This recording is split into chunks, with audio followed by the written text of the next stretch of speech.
Do we want to? Hey everyone, this is 4/30/2026. This is session 35 of Pokemon War and Peace. We are doing very well. We have we have a very mangled composition of people assembled at the moment. Everyone is technically here except for Christine playing Elaine. However, Isaac and David's power went out at 6:15. We hope that will come out just in the nick of time before the great combat map is shown off to everybody. But in the meantime, we're going to go ahead and get started. I don't think anybody particularly needs a recap. Everybody remembers in painful detail the details of the session 34, the high cloud mine gym challenge, where you guys went on a merry escapade, a spiritual pilgrimage, as one might say, down through the Valley of Shadow of Death, and came out unscathed, at least physically. And now here you are. We definitely remember every detail of the last 6 sessions in the cave. Now you are in High Cloud Village, in a much more peaceful environment. You are hanging out. You are participating in some very earned R&R. The knowledge that one does not need to perform this gym battle challenge occurs to you. The idea that you could simply walk away and you would be fine. However, your purse a little lighter and one less badge in your inventory. Unacceptable. Unacceptable. So I think you guys have resolved among yourselves to try and commit to this gym battle. I'm going to go ahead and open the floor, and I'm going to communicate a few basic things on that floor up front, as we are doing some rest and some planning here. So first off is you guys don't need to do this right now. If you lose, what happens is you will lose a star. You'll go down to 4 out of 5 stars. You can retry the gym challenge as often as you like. Until you succeed, up until the point where you lose your last star. Each star determines your final ranking as you exit Amateur League and go into Advanced League. And the speed at which you do so as well just helps determine your seed, which is something we discussed last time briefly. Aside from this, you know that you're going to get another Jade Badge. You know that the relevant STM for this is Stealth Rock. You have seen the arena, or at least an area you thought was the arena, and yet you know there is to be. It's a fairly compact but densely varied terrain, I should say. You have a creek running through. You have a lot of elevation. You have a lot of different shrubbery, and of course, the hill itself in this game of contention, a very big, very tall rock. So. Knowing what you know very little about Stacy himself, his playstyle, his Pokemon. You know almost as little as you do about Eroh. Things to consider going in. Information gathering for those two. Additionally, there was a girl that Eroh informed you. You brought her Jigglypuff back to her. She said she wanted to thank you. Apparently, she's been having a very rough time, Eroh said. So, that's another side quest. Also, you have Ian, who is currently seemingly not present. He's gone missing. He's a bit of a lone wolf, so who knows what he's getting up to. However, that's another small plot to consider. Additionally, you can visit around High Cloud. There is that waterway that was alluded to be the home of Milotic at one time, which is an aside from the High Cloud Cave, Daydreamer's Cave. And this one is called Cherish Cave. And Cherish Cave is embedded into the cliffside and is more watery based. So you have all these options. Yes, hopefully. So you have all these options laid out in front of you, and also more besides, depending on what you want to try and go for here. I'm just gonna open it up. You guys do whatever you want to do, and when you feel like you're ready, we will do the thing. The extremely injured Rude is about to pipe up. Excuse me. Right before we came to High Cloud, I meant to ask you about this, but I completely forgot. Do either of you recognize this random bag we found in the river? I'm gonna show them the girl's bag that we found in the river right before we found the Feebas. Because it had a badge in it, and I do not remember if it was the High Cloud badge. Or the High Cloud Village badge. What badge was it?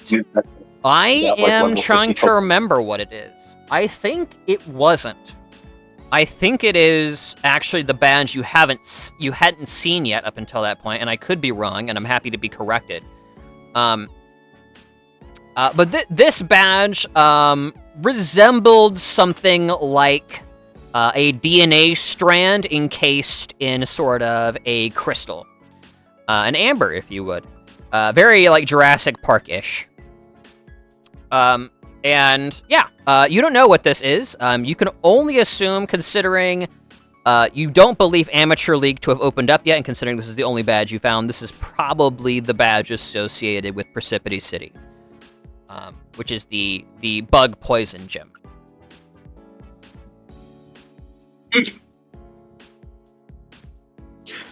And yeah, nobody knows. Nobody knows whose bag this is. You've been carrying this for a bit. You carried it all the way through the gym challenge and up to High Cloud. Some things to remember about that.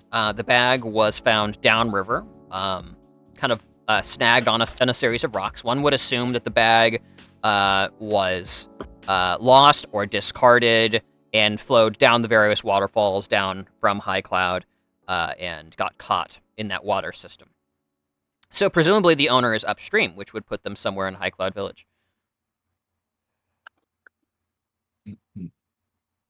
Imagine so no one around here who lost their Pokemon, lost their Pokemon, yeah. just got absolutely robbed, and then the thief is just leaving their stuff in random places. Just toss it in the river, leave it in the cave. I don't want to deal with it anymore.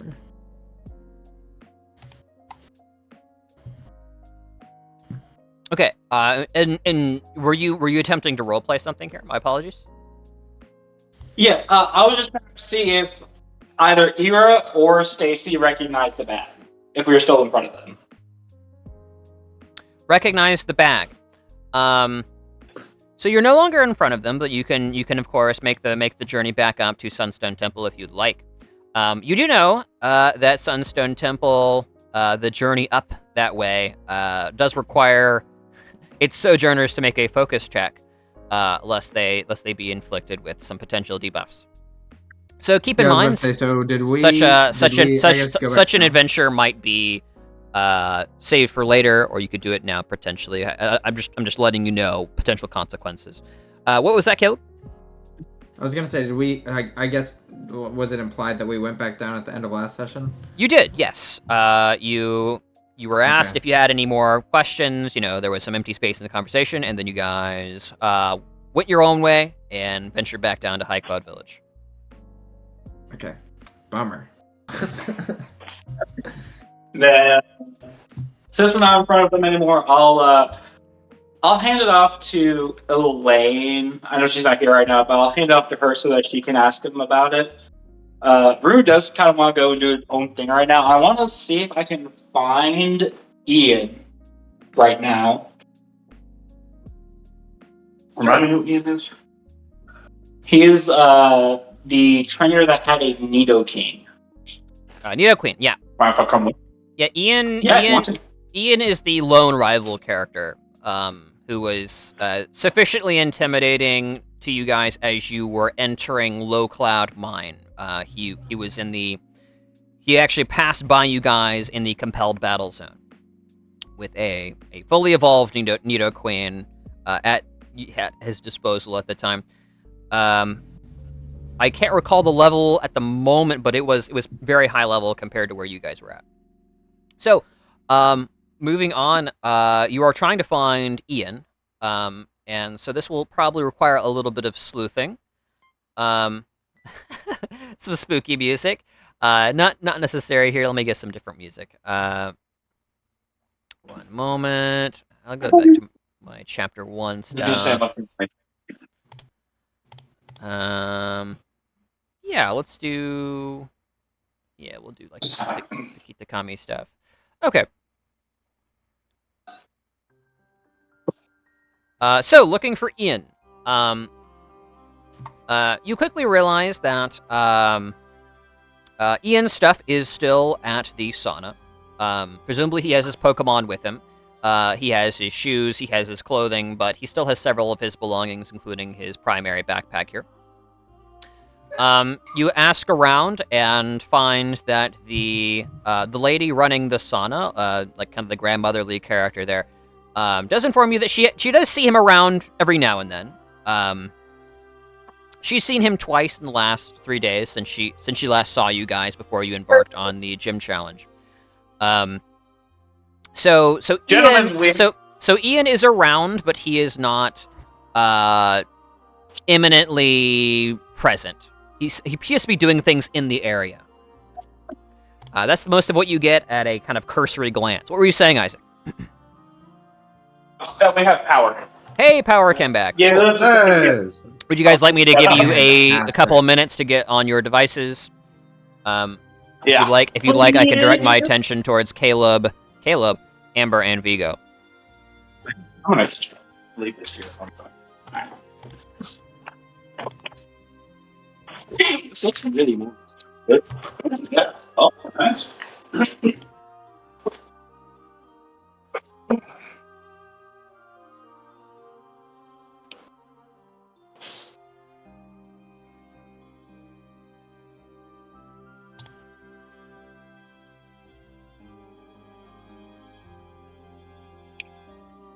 Okay. Well, Yeah, what are you guys thinking? Guess I'll take initiative here. Take it. So, this is this the following day, or have we slept? Yep, this is the following day. You have all Okay. rested up. You've taken the effect of one rest at this point. If you need the benefits of more than one rest, assume you also gain that. Okay, cool. Yeah. So, the next morning, everybody getting all my Pokemon up early for morning training. And of course, we have a new member to introduce to the rest. Yeah, excellent. So yeah, let out all my Pokemon. Gather around in the circle of training. And let out Archon, introduce Archon to all the others. I think.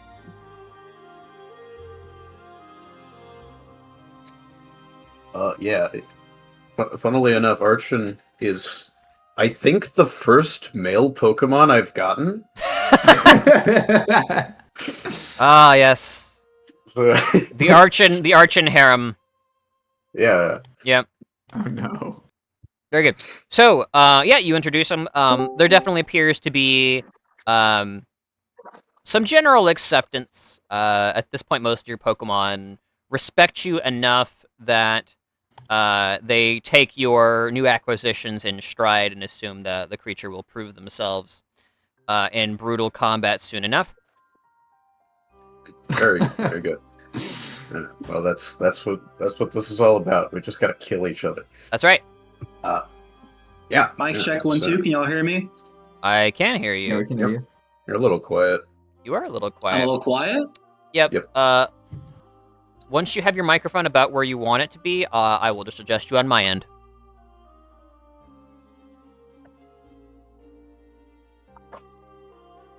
Yeah, I didn't think it was egregious or anything, to be honest. Just quieter than it was when y'all were blast into the phone speaker. It's just about fine. Just let me know when you're done fiddling with it, and I'll adjust you. Okay, so yeah, continue, Vigo. Okay. Yeah. So,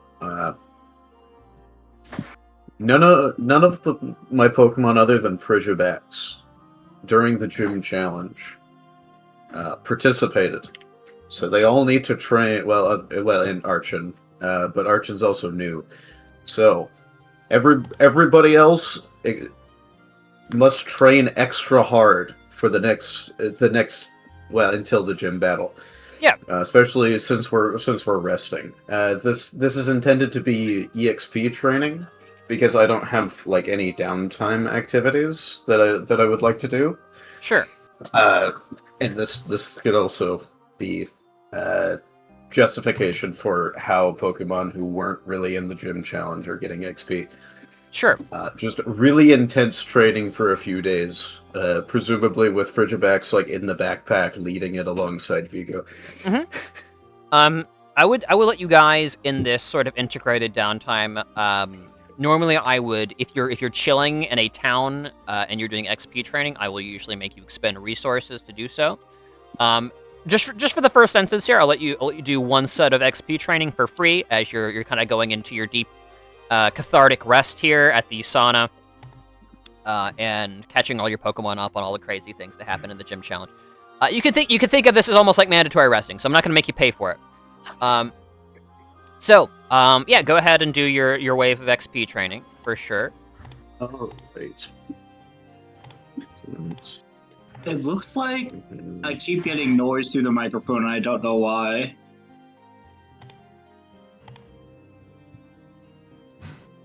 You're saying you are producing noise on your microphone, David? You don't know why? It looks like when other people talk that it produces noise through my mic. Interesting. We're not picking that up. You're not glowing and you're not doing anything. I think that'd be pretty obvious with Caleb's clicking. Like whenever he would click, you would light up, which is not happening. Okay. My bad. It's okay. You're fine. This is about as much as I can fiddle with it, as far as I can tell. Okay. Brand new mic. I don't know everything about it. Sorry. No worries. You're at a pretty good volume. I'll adjust you very slightly on my end. And then we'll continue to proceed here. So yeah, go and resolve your XP training, and we'll move on to Amber or whoever else would like to go next. Oh. There it goes. Yes. There's Isaac. Who's that Pokemon? Alright, can you hear me better? It's Mako Bongwater. Ah, yes. The one and only. My favorite Pokemon. So. Hooray. Yep. Just let me know what you guys are doing. We'll go through these pretty quick, I think. Yeah, I'm not gonna lie, I have not known what's been going on for the last several minutes. That's okay, not a whole lot's happened, and there's always the recording for later. So. So, Amber would definitely like to scout out the gym and get kind of a lay of the land, understand a little bit better the Pokemon that we might be up against. And then she also has some training that needs to be done, and she'll probably be partnering up with Elaine for a lot of that. Okay. I was going to ask if you wanted my help to scout out the gym, because I'm a pretty good scout, actually. Cool. She would accept anyone that would be willing to help carry her up the mountain. Sure. So the way we're gonna handle this is like for your downtime, we're gonna say everybody gets to kind of do one main thing. Some minor activities that have minimal mechanical impact, like roleplay, is perfectly fine. I would say like you could choose to do XP training, which is free for this one downtime, or you could also dedicate your time to doing some research here. And trying to find out what's going on. And if you do, you need to try to describe how you think Amber will be going about that. If you're going physically to the locale, or if you are conversing with other trainers, maybe you're trying to illegally spy on a gym battle, that would be the highest reward, highest risk option.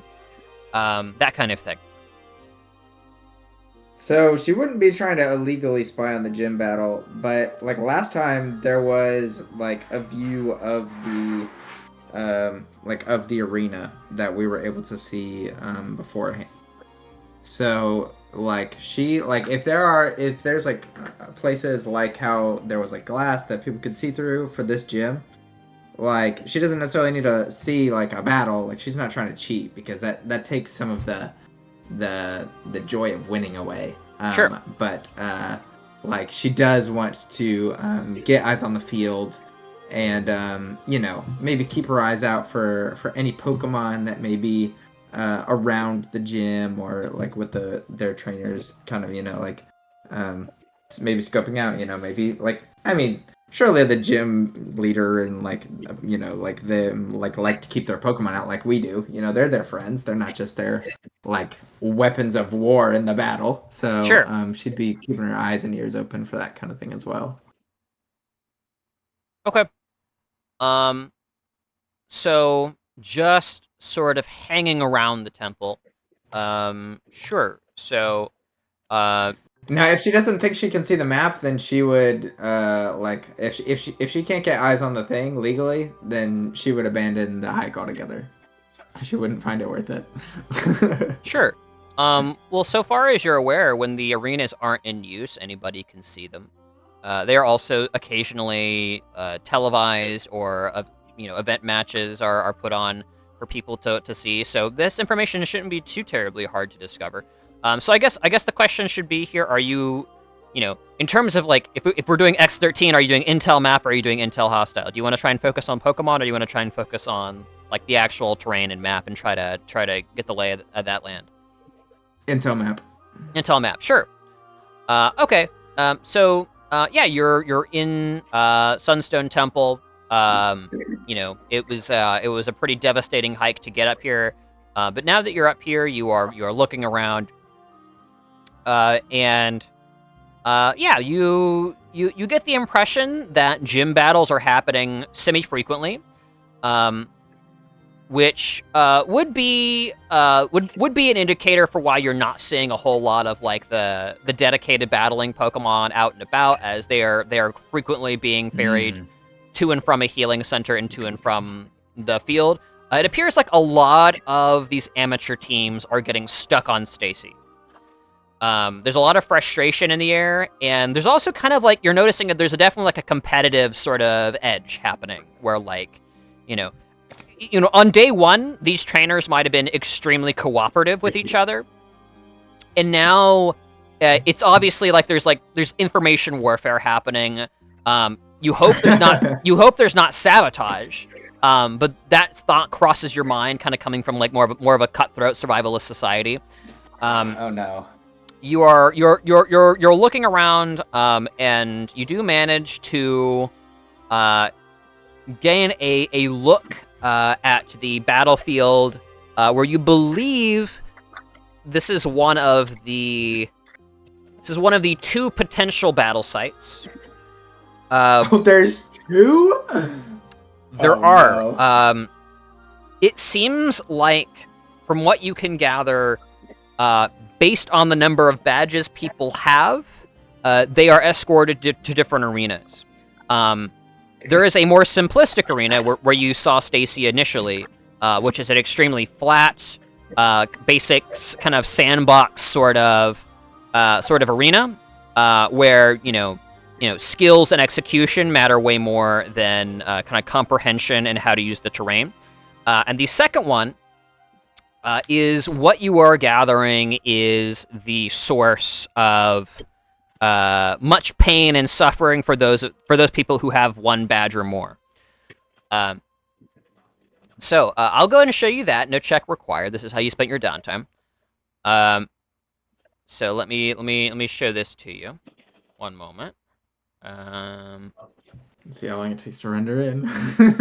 Yeah, seriously. So it's again a large open air courtyard. With many of the features mentioned before, however, just kind of dialed up to 11. There's more variance. The terrain is more extreme. I'll go ahead and bring you over to this arena. So go ahead and zoom out. Your understanding is you would be starting in the south area. Okay. And the gym leaders will be Got starting it. on the north area. Okay. Ooh, this is wild. What are these little... Are those flags or like? Yep, those are the banners of Sunstone Temple. Okay. It appears Banners, to very be good. it appears to be kind of an orangish, kind of stony field with a symbol resembling the jade badge on each of them. Yep. Cool. And yep. And the actual, I'll go ahead and give you. Let's see if I can do this right here. So I won't display this all the time, but this area right here is the actual perfect. area of the hill, the point of contention. Okay, great. That is very useful. So Thank you. some key things to note. There appears to be 2 intended ways up. On either side of the hill are what appears to be a series of kind of watery rocks leading up to what looks to be a footpath up onto the area. That isn't to say that's the only way up. You could get creative, but those are the main 2 ways up. Okay. And if you are attempting to potentially put a Pokemon directly onto the hill, keep in mind that this is 4 up. 4 up. Oh goodness. Yep. Okay, so is that if I was to say try and move my Pokemon from here to here, would that be 6 tiles of movement in total then? Correct. Yeah. So you would be going 1, 2, 3, 4, 5. Oh my goodness. Crazy. Yep. And lots of different terrain walk and stuff could be useful here. What would this terrain be considered for the purpose of nature walk? Great question. I was just getting to that. So this is mountain walk. This is grass walk, or what is it called? Nature walk. The grasslands. Yes. And yeah, and these areas on either side are also mountain walk. These kind of these sand gardens, these rock gardens on either side. And yeah, the vast majority of this area, and unless it is just a straight up green tile, is affected by some kind of difficult terrain. So yeah, it is going to be a little bit of a hike to get up there. So different ways to expedite your route would be helpful. But yeah, so I'll just leave this map up for the time being and let you guys think about it while other preparations go on. But that's how Amber spends her downtime, is going up here. She maybe she writes she writes some of the main details on the back of her hand with a pen, and then runs back down to tell everybody. Yeah, very good. So moving on, Vigo's gone, Amber's gone. We have yet to go over Isaac playing Mako, and Rune, who has stated his intention to find Ian. However, we haven't really done anything too crazy about that. And now you know you have like 1 downtime activity. So if that's how you want to spend it, you can spend it that way. So Isaac, what are you thinking, Mako? How do you think you want to go about this? Let's do intel hostile. Okay, so you're gonna try and figure out some Pokemon here. Yeah, I want Mons, most importantly, but levels. Like, I'm essentially trying to roll my identify Pokemon check if possible. Sure. Levels, relevant abilities, but the big thing is like which Mons is he bringing? Definitely. So you're trying to gather some information here. How do you think Mako will be going about this? Are you talking to people? Are you doing some kind of like are you searching the internet? Are you bribing anyone? Are you making transactions? That kind of thing. What do you think you would be doing here to try and learn about this stuff?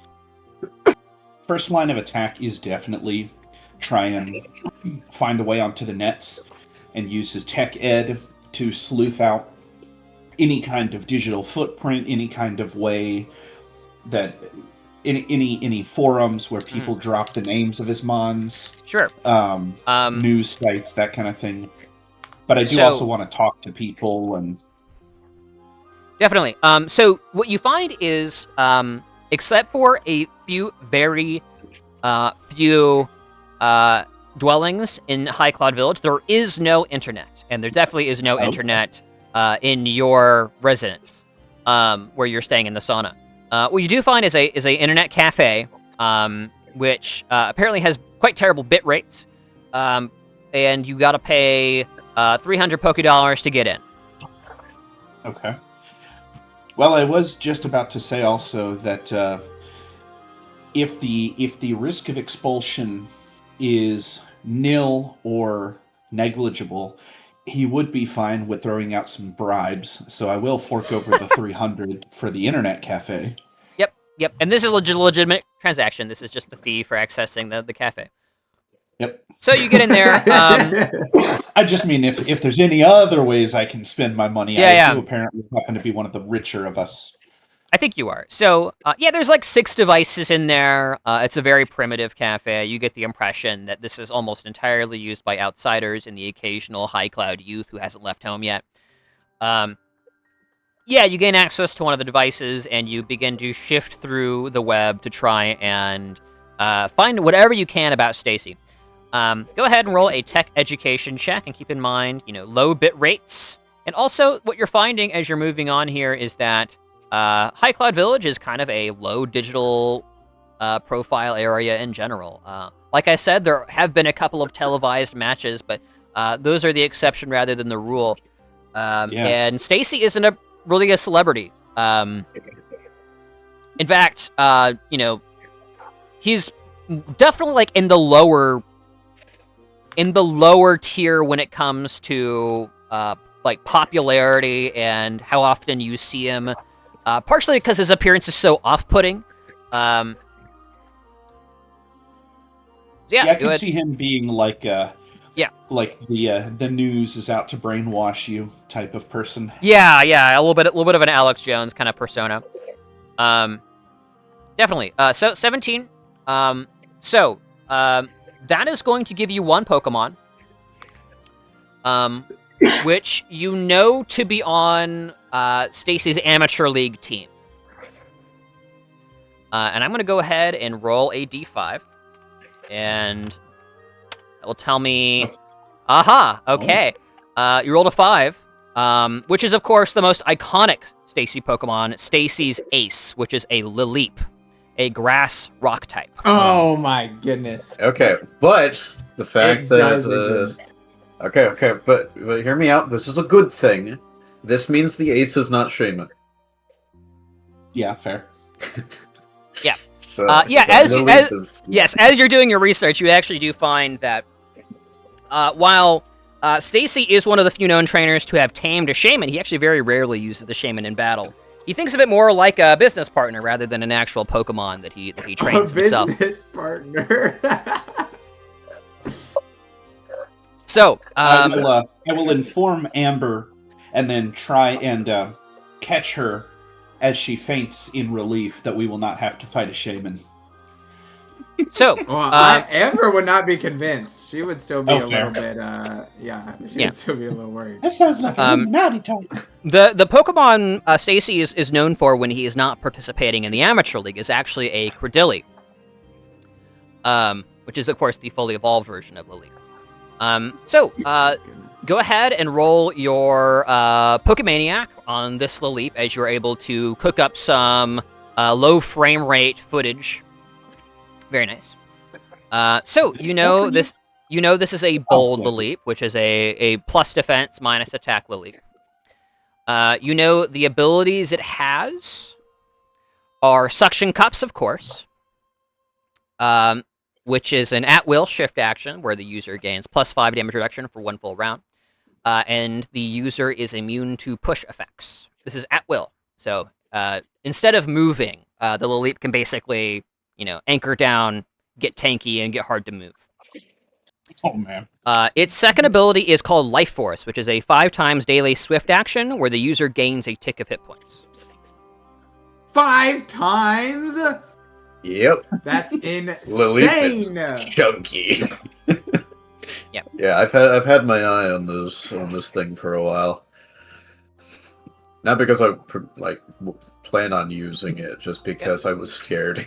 All right.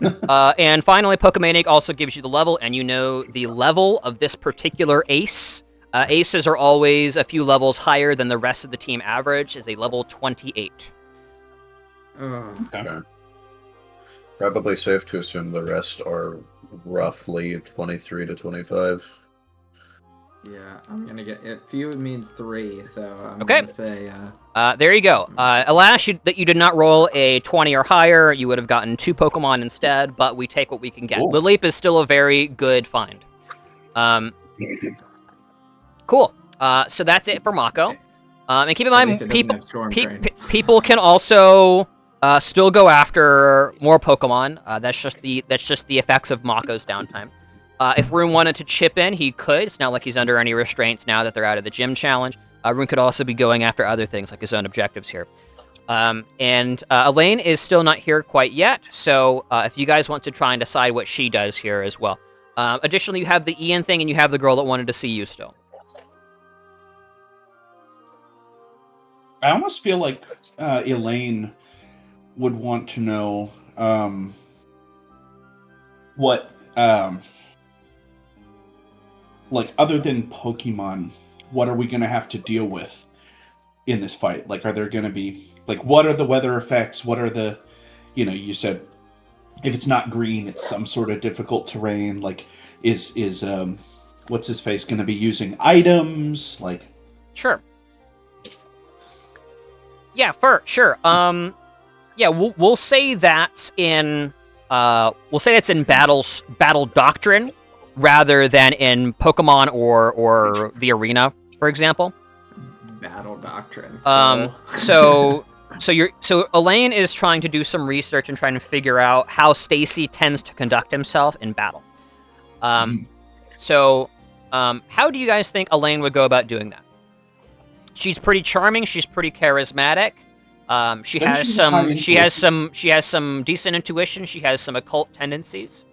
Lots of different ways to skin this particular cat. Feel free to check out her character sheet and tell me what you guys think. true. Initial thought is, since she is kind of the, like, item support character, rolling intuition wouldn't be a bad idea as, like, well, this is what I would do. This is what I know I have at my disposal, so sort of extrapolate from that. But yeah. Surely honestly, we could just have her roll charm and just sweet talk people into rambling about this dude. Well, and I also just feel like she's been very friendly, like with like Eroh, and like she was also very friendly with Stacy, like when we met him. Whereas like Amber was like, Standoffish. Yeah, exactly. So like I think Elaine was also the one that was on TV, if I'm not mistaken. She was interviewed. Like she is so far the most photogenic of you guys. Yeah, exactly. So I definitely think that the social angle is a likely possibility for her. Like you're saying, like either just talking with everybody and getting to know everybody and being excited to introduce herself, whether it be to the gym staff or to the other trainers. Like that would definitely be her angle. But I don't know if that would change any, knowing that people tend to be standoffish. Like she's not. I don't feel like she's the type to like pry and like try and like get things out of people. She's not manipulative.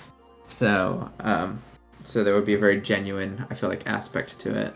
Sure. Interesting point, especially since we're talking about Elaine. Are we... I don't know if we've done some stuff out of order, but there was talk of, like, tutoring moves and whatnot. Yep. So, will we need to, like, retcon if we want to prep our Pokemon, or is this just, like, the information stuff, and then we can... So this is what your primary downtime activity is. So this is like the big major thing you're contributing to the team that you don't have to pay for. And then all your other stuff like tutoring, cooking up meals, potentially doing other Eat things pizzas like and that. stuff That's you can still play after. all of your features. You'll still have time for. Okay, This isn't a one or the other thing. And also, Just like making you guys could potentially extend your surveillance if you're still nervous by spending some money and potentially some food items in town to try and stay in some more time. Okay. Okay, So good so to keep know. that in mind. Okay. So everybody cool with Elaine? Elaine kind of using her charm here to try and talk to people. Where do you think she would be doing that? Would she be frequenting Sunstone Temple, or would she be kind of visiting around town to try to talk to some of the other teams staying in the area? Almost certainly the temple. Okay. I could see either, to be honest, because she's Yeah. definitely been excited to meet other like teams. She has. So- I could see her doing both, but like, how often are we in like a temple? Like, her. I feel like her occult plays into. Yeah, that's definitely right. That's definitely right. So, and I mean, it makes sense for the girls to go together. Like they do a lot true, of things yeah. together. So, So I can roll unless someone else wants to. Okay. So to clarify, around town or temple? What did you say? I think Temple? Temple. Okay. Cool. yeah, tempo seems the most natural. Sure thing. Yeah, so go ahead and roll charm. Yeah, she attempts to ingratiate herself with the tense individuals at the temple, as well as the monks who already kind of think fondly of her. Oh, Okay. Unfortunately, she is being very polite, and unfortunately, gentle politeness is really being edged out. You also get the impression she's quite exhausted, as you guys don't really have the requisite focus to be going up to the temple every day to try and gather information. So that's actually affecting your DC here a bit. You get the impression, much like it has been alluded to, that you're in for a long, frustrating fight. What that might involve, however, is not disclosed with this downtime activity.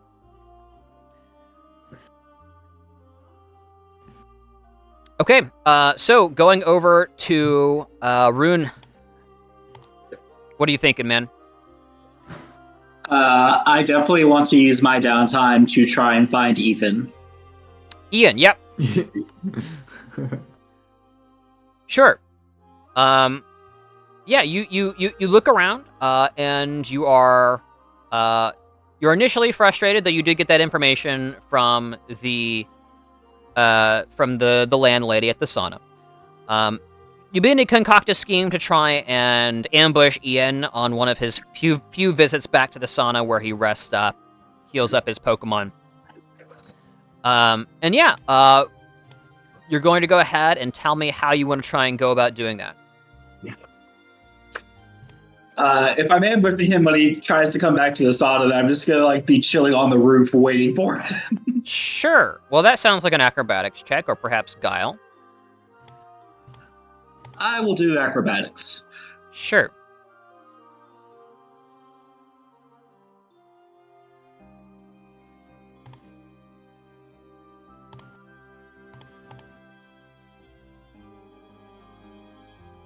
$16. Sure. With a 16 in acrobatics, you manage to find yourself a lovely little alcove where the roof inclines in two different directions, and you kind of situate yourself there for the long haul. As perhaps you have a small Pokemon out nearby who wakes you up when things start to get interesting. As you are woken up to Ian in his dark jacket, walking up to the sauna very late at night, probably like 1 a.m. or so. He looks a little scraped up and tired. From the direction he's taken, he appears to have been coming from Cherish Cave, which would perhaps explain his absences in the most recent days. Yeah, as you dip down, he kind of visibly takes a step back, like a little bit taken off guard that you're present, before he recognizes you and saying, "You just hang out up there?" Every now and then, especially when I'm looking for someone. Got a couple questions for you. So you're looking for me? In Okay. this particular instance. He kind of glances around a little awkwardly at the quiet streets. Maybe a rock ruff barks in the distance, basically about the only noise at this hour. Okay, I'm tired, but shoot.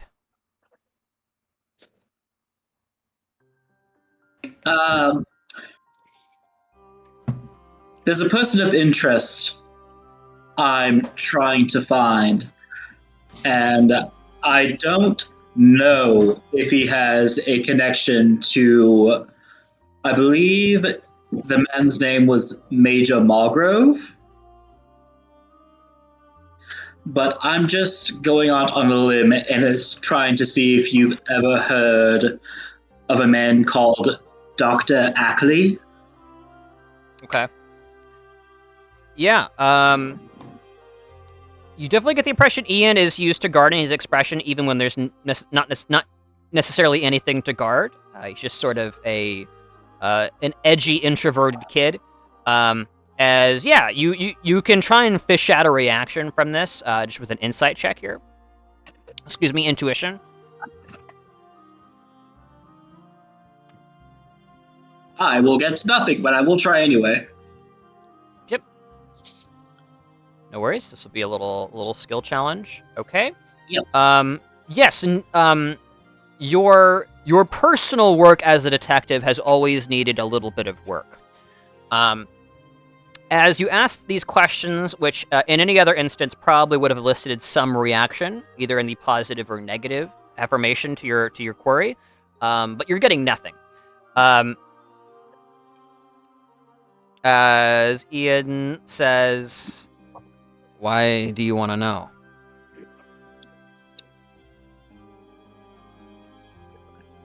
Well, part of the reason I'm traveling around with a band of weirdos is I'm on the lookout for him. You're what, sir? You're looking for him? Yes, I'm on the lookout for him. He is out of character. He is a wanted man, right? Currently by the Animos PD, he is wanted. Right. There is no warrant for his arrest or anything of that, but he is wanted for questioning. Okay. Correct. Yeah, there is a warrant for the so-called Dr. Ackley, as seen in Low Cloud Mine. He says slowly,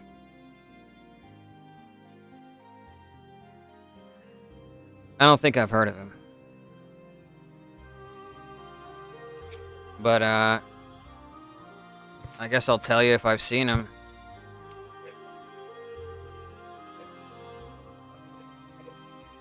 He seems a little uncooperative with your foreign intuition.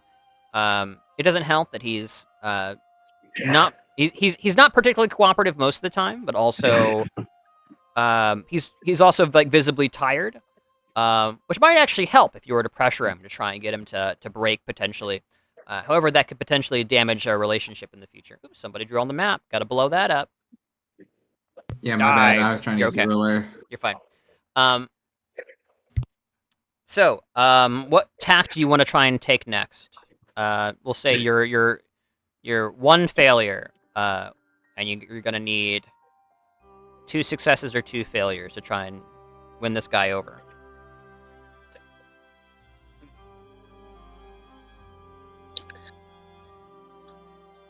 Ideally, 2 successes to win him over. I don't think you're gonna win him over with 2 failures. Yeah. Probably not.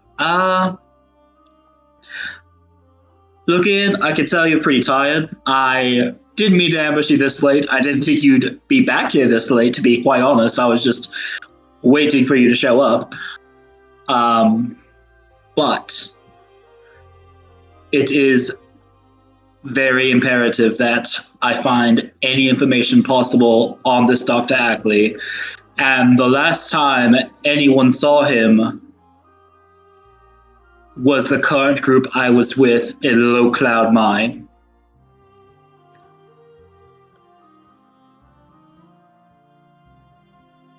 Okay. What skill do you think you're trying to utilize here?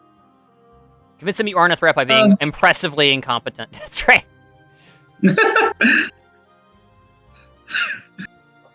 Hmm.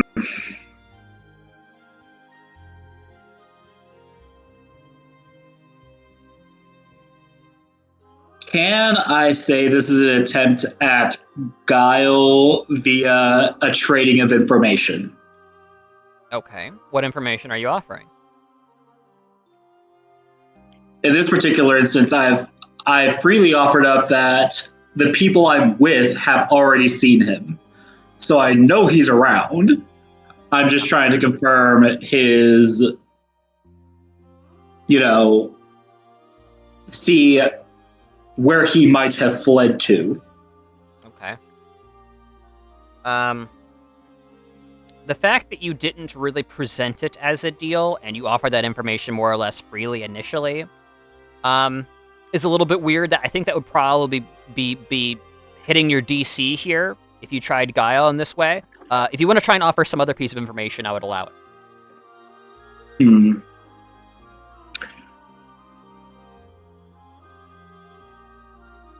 I will offer some of the information I gained from the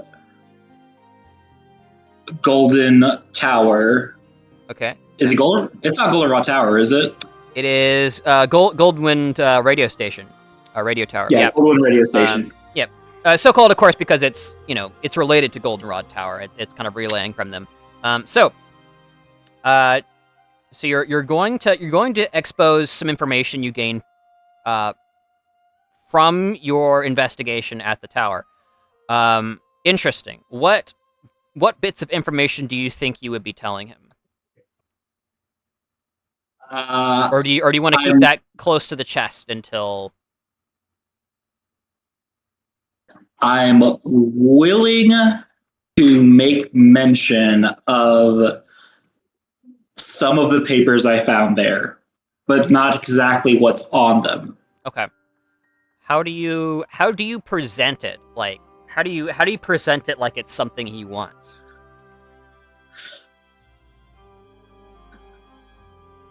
I'll be quite honest, Ian. I do believe Dr. Ackley may have a connection to a recent crime nearby, and I'm trying to get more information. I'm willing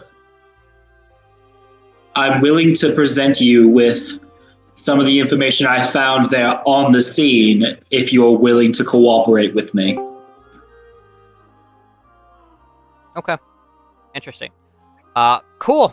You want to make this a guile check then? Yes. Do a police trade? Okay. Go for it, man. Okay. 16. Success. Though you're having a bit of a difficult time reading him with your intuition. You get the impression his interest is piqued, though for what reason his interest is piqued is unclear. You suppose that most Pokemon trainers might be at least passingly interested in such criminal activities, thinking themselves to be some kind of heroes or vigilantes, perhaps. As he thinks for a few seconds, says, "Okay, listen, I heard the guy was wanted. I hadn't heard his name. His physical description is a little familiar to me. I may have seen him once before. I ran into him over in Precipity. He gave me some bad vibes. He thinks for a few seconds longer.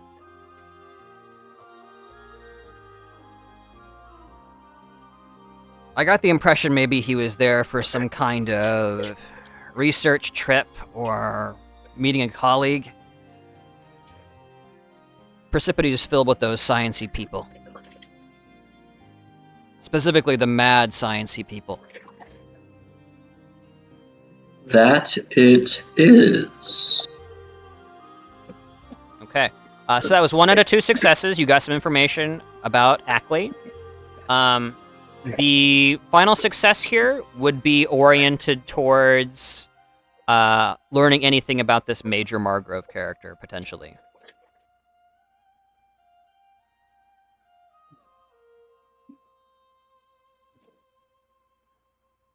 You say he was last seen in Precipity meeting a colleague.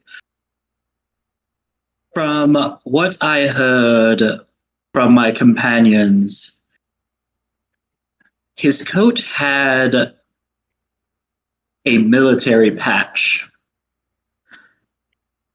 Not exactly the same ones I've been seeing around, possibly, but do you believe it may have anything to do with Major Margrove as well? Okay. What sort of skill tact are you taking here?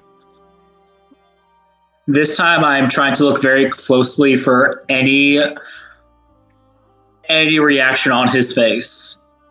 Okay, so intuition again. I was hoping more for perception. Actually, I think I get a bonus to this. Okay. I do get a bonus to this. Hold on. Okay. I forgot to add my bonus. Did you profile Ian? I did profile Ian. Okay. So trying to read faces is intuition. If you wanted to try and make some sort of deduction about Ian's physical appearance beyond his emotions and demeanor, that might be perception. Okay.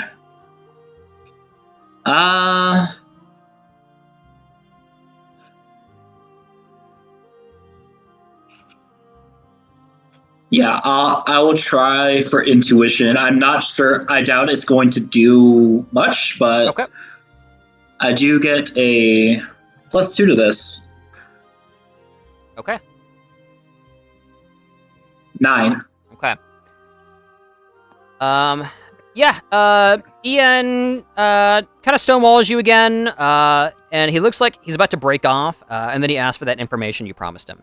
What do you share? What do you tell him? You can do it in Spark Minutes form if you'd like. Just tell me, like, in summary. I basically tell him that parts of the tower were completely wrecked, while the archives were completely wiped clean. I will not mention the facts that I found, but I will mention that the top of the tower was wrecked while the archive room was completely wiped clean of any information that it had on it. Okay. Though Ian is not an individual who you would ever consider to have a sunny expression, his demeanor seems to darken a little bit and says, "Right, thanks." He is kind of, the bags under his eyes seem to wear a little heavily as he looks towards the sun and then looks back at you. What'd you say your name was? Rune Sylvan. Ian. We probably already talked, but honestly, I don't remember anybody's names. Right. Well, he just says that by way of dismissal and just walks by you. Well, keep me in your head if you happen to see Dr. Ackley, if you don't mind. Okay, gotcha. Okay. That Ian encounter is done. You learn some interesting information about the doctor. Potentially a lead. And it just so happens to align with a future amateur league destination. So that's fine. Isn't that great? So moving on. Everybody has completed their downtime activities. There's still potentially more roleplay and extended actions to be done here, but assuming more, no more money and food resources are spent on downtimes here, that will be your downtime, kind of in high cloud before the gym battle. Okay, and we now have Christine. Hey, Christine. Hi. So, brief recap. We found out this is the map the battle is taking place on. We learned that Stacy has a Laleep. Elaine, played by Isaac and Caleb, decided to make Elaine try and investigate kind of Stacy's battle doctrine kind of his vibes, how he tends to do battle, what his strategies are. Unfortunately, you ran up on a bit of a stone wall, no pun intended. You didn't gain much. You learned that it's a bit of a slobber knocker. It's going to be a long, drag-out fight, but you don't know exactly how that's going to happen. And Rune just had this encounter with Ian. And I think that's Vigo did some XP training as his downtime. So his Pokemon are going to be a little bit better off. Okay. So at this point, you guys get to tell me whether you're going to spend some resources and spend another downtime potentially learning some more stuff about Stacy or doing other things in the town, or if you're going to go ahead and commit and start prepping your pre-battle stuff. I mean, personally, I say we push forward. I'm ready to push forward. Oh, can I take an extended action to add my records to my archives?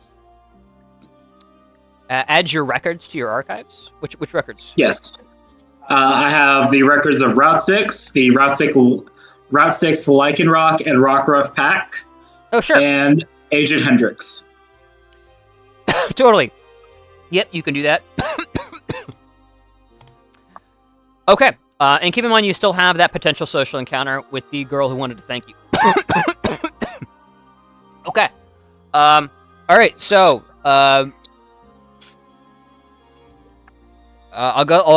people go ahead and discuss what they're doing. I'll just, I'm going to use the restroom real quick. Go ahead and discuss what you want to do as far as extended actions and any final things you want to do during your downtime here. And I'll be right back. Going to use the restroom.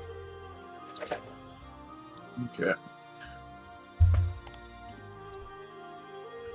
So, Man, I don't know who to use, Vigo. I feel like I'm just gonna have to let you make the call on that. I've got so many things running through my brain. Yeah. There's like I've got a lot the of sky options. is definitely good. But so is the tankiness of Fracture. Well, Fracture is So- physically tanky and has good HP, but is kind of lacking in special defense. Okay. I'm hoping that won't be as much of an issue, because generally speaking, rock types tend to be more physical, and grass type is resisted.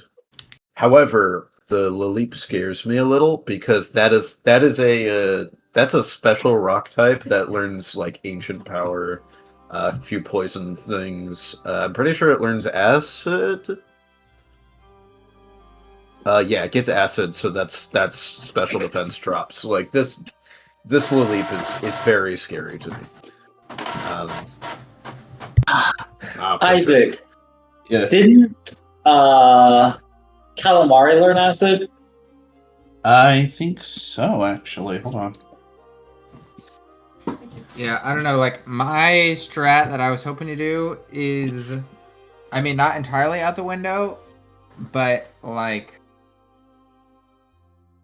it's gonna be difficult. Like, I'm not gonna be able to keep Venipede on the point the way I was hoping to. So, like, I will basically be like, my support would be completely off the point. But I mean, I should still be able to hit very hard with Surge Kit for a couple turns. Otherwise, I do have a backup plan to basically run Venipede as almost like a little leech life tank. So with the investment in defenses and then using Salty Surprise from Elaine, I can get 15 temp HP from when I get attacked the first time, and anytime I use Bug Bite, that will give me 5 damage reduction for the next turn, and also another 15 temp HP because it's just going to reproc that digestion buff. So I could essentially keep Venipede on the point like for longer if I keep hitting with Bug Bite on him, as opposed to pivoting into Surskit and like basically having Surskit kind of run along the water here and then like shoot up into the point, because I don't think it's gonna have enough movement to get on. Yeah, just keep in mind the stealth rocks are still something we need to consider.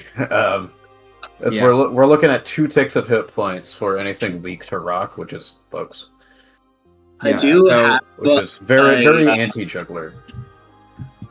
If someone doesn't really know what they want to run, Pawn would be really good on the point. My Fungus. With its moves Ingrain and the ability Root Down, it cannot be moved, and it gains a 10th and a 16th of HP back every single turn. It also has Mega Drain, Feint Attack, which never misses, Astonish, which can flinch, and Bide, that does a lot of damage as well. And it can also boost its own special attack with Growth. Very chunky option. But if somebody wants to take that, that's probably good. I know that I think Elaine's Parasect will probably be playing a similar role with the Spore support. And also being well, actually I guess I haven't looked at Ruby in a little while. How chunky did Ruby end up? Pretty chunky. 15, 15, 15, 16. Ooh, I'm liking that. So, and oh, nice, you trained it in Overland. Does it have any nature walks? Nature walk grassland, that'll be great for getting through. So, okay, here's one thing you should know about the map, Christine. So, the tiles that have like bushes and stuff like these are all like basically all of these are difficult terrain except for these like plain green tiles and I guess the bridge. Like this is all nature walk grasslands. This is nature walk desert. Presumably this is it's just water. Yeah, this is mountain. Oh, it is. I actually mountain. don't know. I don't know what this rock is. I guess I was kind of counting it as overland, but maybe it's Yeah, also as mountain, which would be really Whatever he unfortunate. said was confusing because I almost thought I heard him say like it counts as both forest or like grassland rather and rocky terrain or I don't know. Oh, I didn't know that. Okay. Well, surely it that's could not be what he both. meant though. So I'm just very confusion. I mean, it could be a matter of either one works for the purposes of ignoring the difficult terrain. Right. I'm interested in what terrain it is because of secret power. Elaine, are you able to tutor multiple moves as long as the mon has the points for it? And as long as I have the 3 dailies available to me. Oh, okay. Gotcha. Presumably We have we have a different few days, frequencies on right? them, yeah. Yeah, we have a few days. We can stick around as long as we want to keep spending resources to stick around. Gotcha. It'll be it's going to easier be if I just costing post us it for y'all to money. read it. So there's mentor lessons if you want to work on viewpoints, move tutor, and egg tutor. Okay, so they're 2 points each.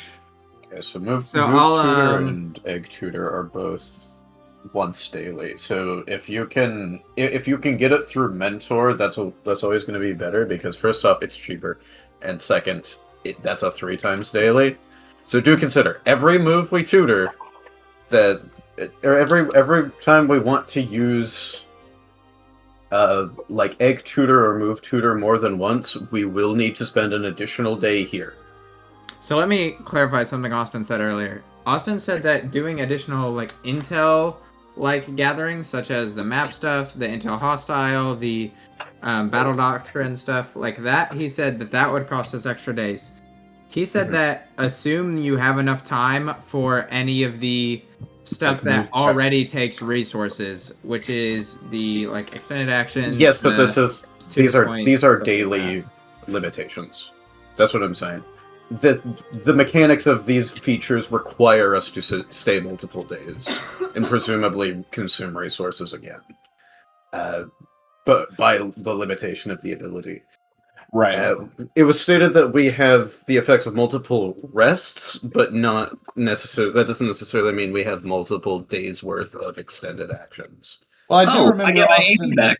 Oh yeah, I do remember Austin saying that. The way I inferred it, whether or not he actually implied this, is that we have like a chunk of days that we were already kind of going to be loitering around before we're stalling. At which point it's like I almost think of it more like maybe he's taxing us on like per half week or something. I don't know. It's Didn't something we really can get ask that him. impression, but that's I was he- under the asking same him impression as back. Isaac. Yeah, he definitely made it a point to tell us, like, we don't have to worry about the time requirements for, like, move tutoring and stuff like that. I thought he was pretty clear. The impression I got was that it's not. This isn't your downtime activity to All right. use Well, regardless, abilities you we can have. ask him when he gets back. Yeah. Let's focus on other stuff for now. One thing I do have a question about, Elaine. You have hearty meal, right? Yeah, I was just looking at that. I have the 2 tiny mushrooms to make it, and it gives us plus So- 2 AP. Oh. Okay, so that also means, based on the prerequisites, you have hits the spot. Hits the spot.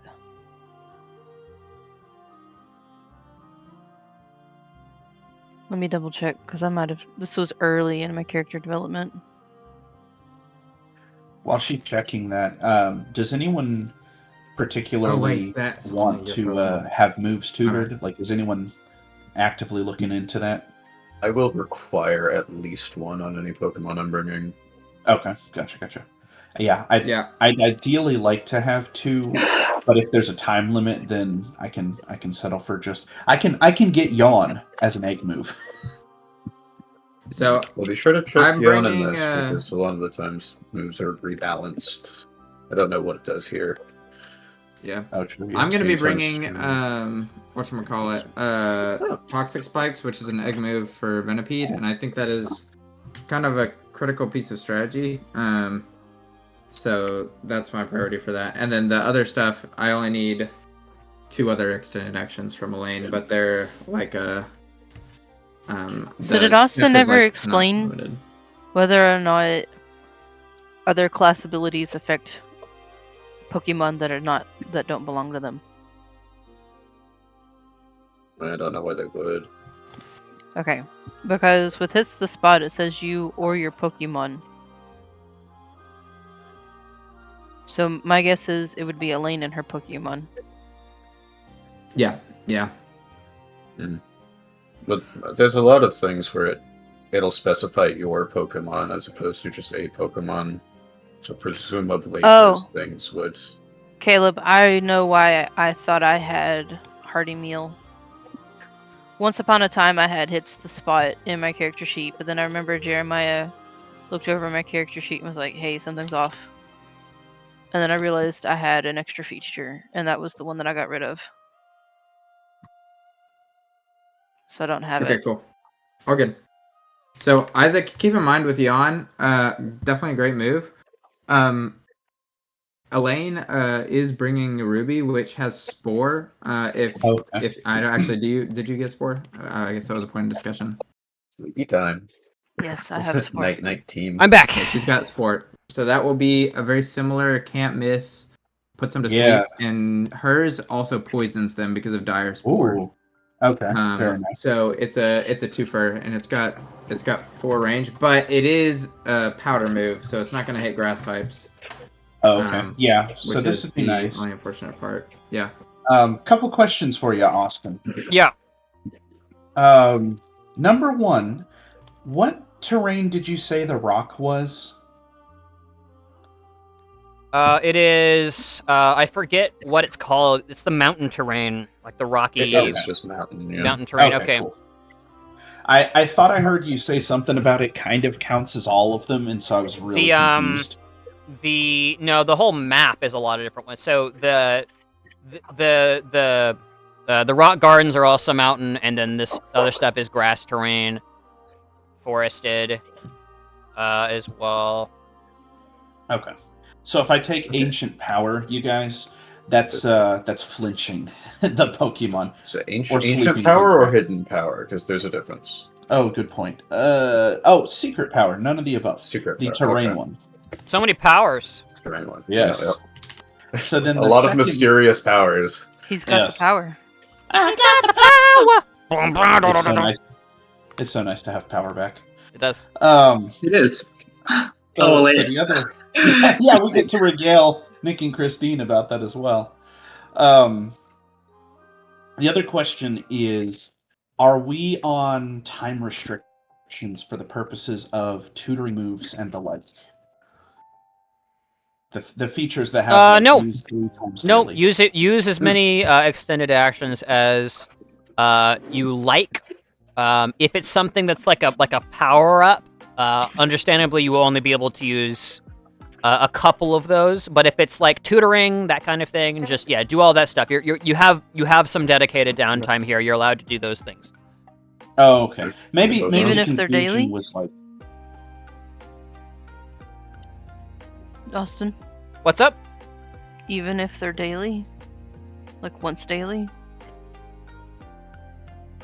Yeah, because you've been here for a few days recovering. Okay. Okay, cool. Okay.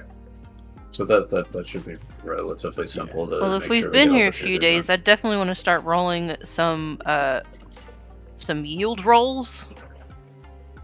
Sure. Remember we do that with POIs, not days. So you would have gotten that initially when you got to High Cloud. And Bless you. I would also say you returned to High Cloud after the gym challenge, which I would say would progress those one. Yeah, sure.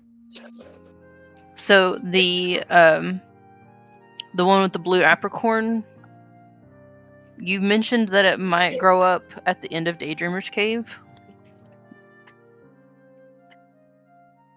Sure. Yeah, you have a blue apricorn now. Cool. done. Hey, Mako, yes. I got you a blue apricorn. Oh, So you wanna roll yield on that. You need to tell me how that E. works because I'm not accustomed with how growing things works in this game. Well, you see, I type in a number.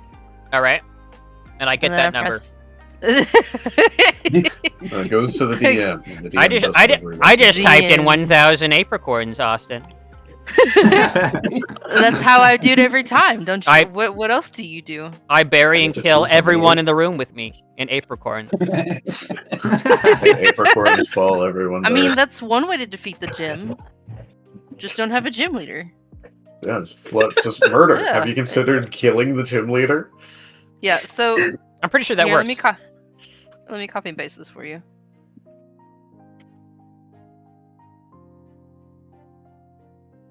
It's the pesky. It's the pesky repercussions afterward. That's worrisome. But that's in the future. That's not a now you problem. What type of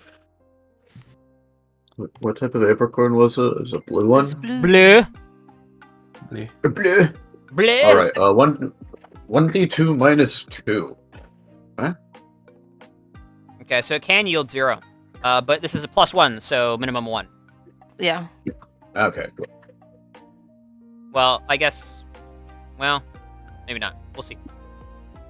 Better formula, at least.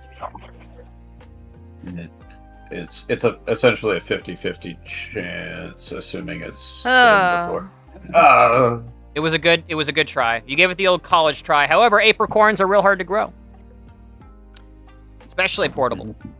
It's trees. you really have been the focus of the curse of luck tonight, Christine. I rolled very poorly when I rolled for you. That sounds normal. I also Yeah. rolled poorly when I rolled for you. That sounds normal. Don't ask what I rolled. Oh Okay. dear. I wasn't worried before. Okay. All right. So I'm gonna ask for a brief So I summary just- of everything you guys are doing here. So I'm sensing there's some tutoring happening. Yeah, can I also ask a couple more questions? Yeah, No. maybe. Okay, these like rocks that are required to get up, are they also mountain or are they like water or are they like these like little pond stone thingies? Those they- are those are slippery mountain biome. Yep.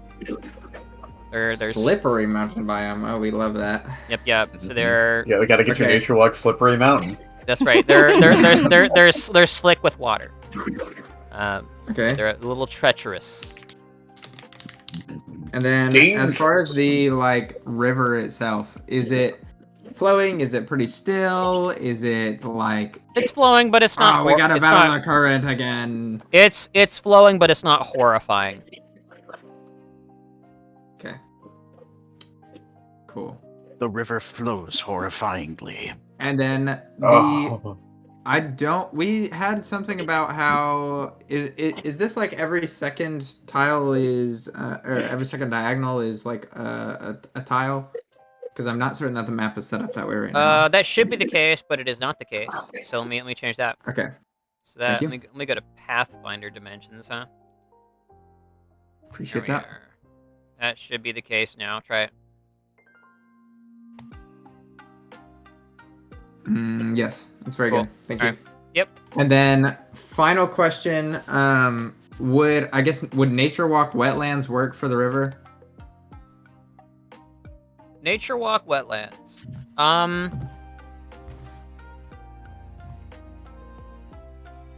That's more of And is swamp. this I would say no. okay? What about this like little? Do I need to be worried about this? Yes, that's a wild Pokemon. Oh, Is it actually? No. Okay. It's a I hazard. I It doesn't wouldn't- quite title these. Can we? Oh, hazard. Okay. I mean, like having a wild Pokemon just in the middle of the gym battle sounds like something that might happen at some point. Yeah. It does So kind of look like tentacles reaching out from the deep. no, this is just some water plant life, like little reeds coming up. Okay. Very good. All right, I'm done with my questions. I can tell you all about all the things I'm tutoring now. Okay. All right, so we are going to tutor Toxic Spikes onto Whirlipede as an egg move. We are going to change Puddle's viewpoint because Puddle is very stark, and you know, sometimes that just rubs people the wrong way. And so now Puddle is going to be more curious. It doesn't have to be afraid anymore. It doesn't have to be combative, standoffish. We're friends now, and it can be a little bit more exploratory. So Puddle is curious now. Cool. And then if it's all right with Elaine, and I'm happy to pay for this these meals. I'd like to go ahead and get, I believe it's a spicy wrap for special attack Pokemon, and then a salty surprise for plus HP Pokemon. Spicy is physical. Special is Spicy. dry. Dry wafer. Okay, cool. Mhm. Yeah, so I'd like to go ahead and fund your meal making. So that would be 200 off of your character sheet. Yep, you got it. Cool. And I believe that is what my Pokemon need. Just make sure when it. Well, hang on. Let me double check because I. Also, I do have a sour candy for anyone who has a defense bonus item. If they want that, since Puddle is no longer using it.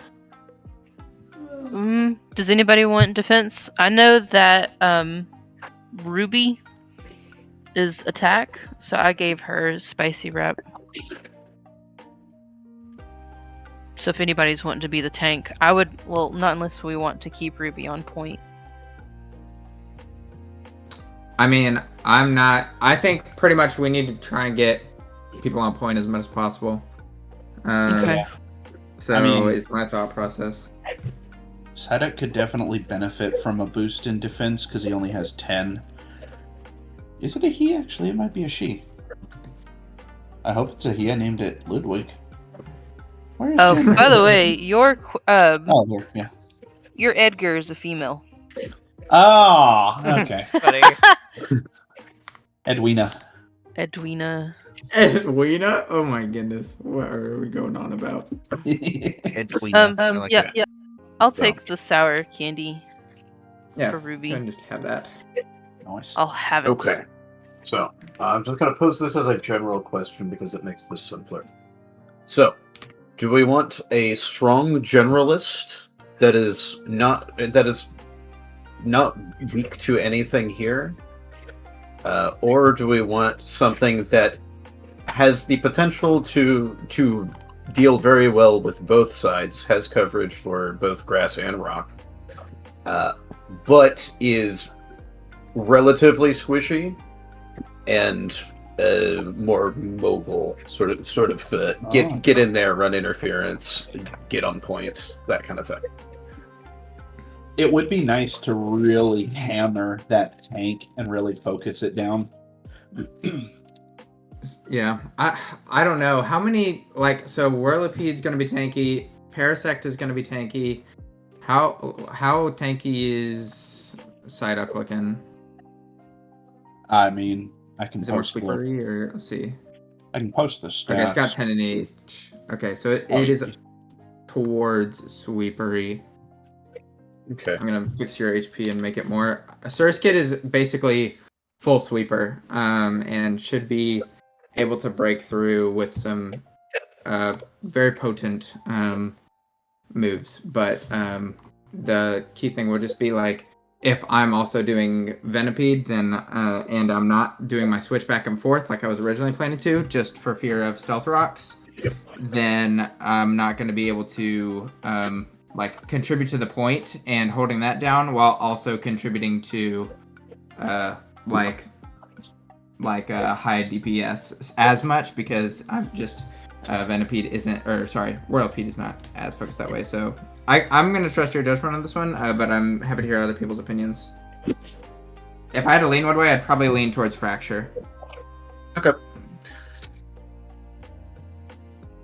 Just put it out there. You, sorry, I don't mean to sidetrack for a second, but while I was looking at treats, you want to eat these before we go into the gym so that you have your digestion buff.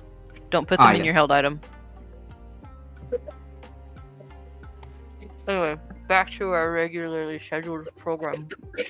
Okay. It sounds like someone else is eating a digestion buff. So far, the only opinion I've heard on what I'm taking here is Fracture. I'm generally leaning more towards Fracture as well, so I'm going to go with that. And that will require a couple of tutors. First off, tutoring, not egg move, low kick. Okay. Move tutor.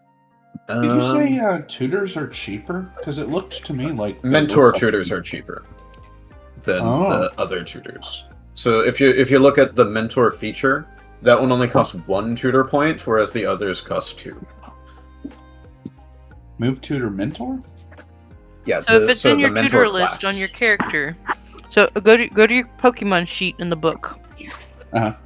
And so when you look at your tutor moves, which should be in the last block, those are the moves that Elaine can teach you.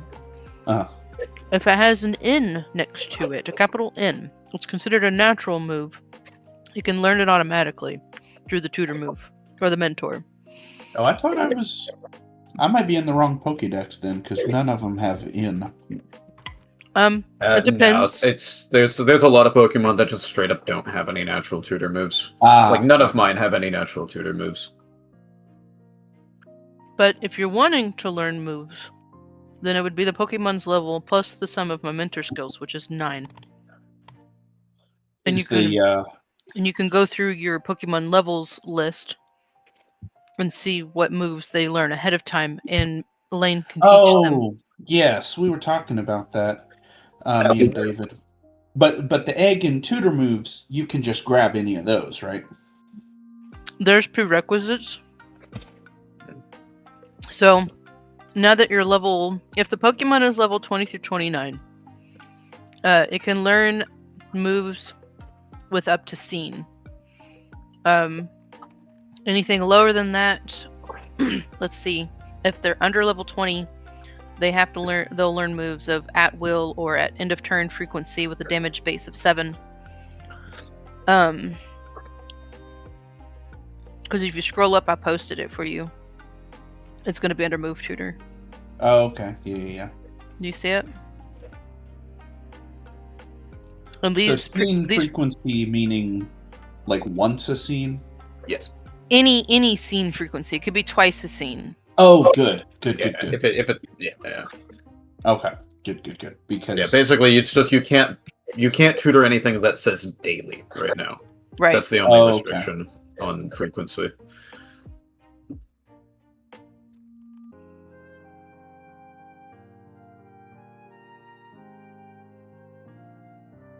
Okay. I feel like we're stalling a little. So I'm going to go ahead and say 10 minutes. Decide on everything you want to do as your extended actions, and then you'll tell me, and that will be the deadline. Do we want any cures for statuses I can produce? Basically, any cure at the moment.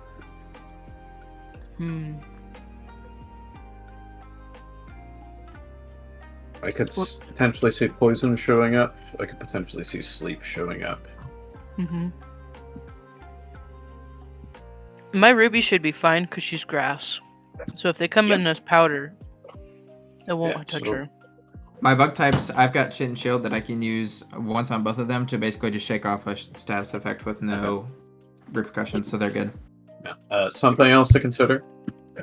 They will have to come back to the point where I can administer like items if we want to use any of this. So this is more of a last resort type situation.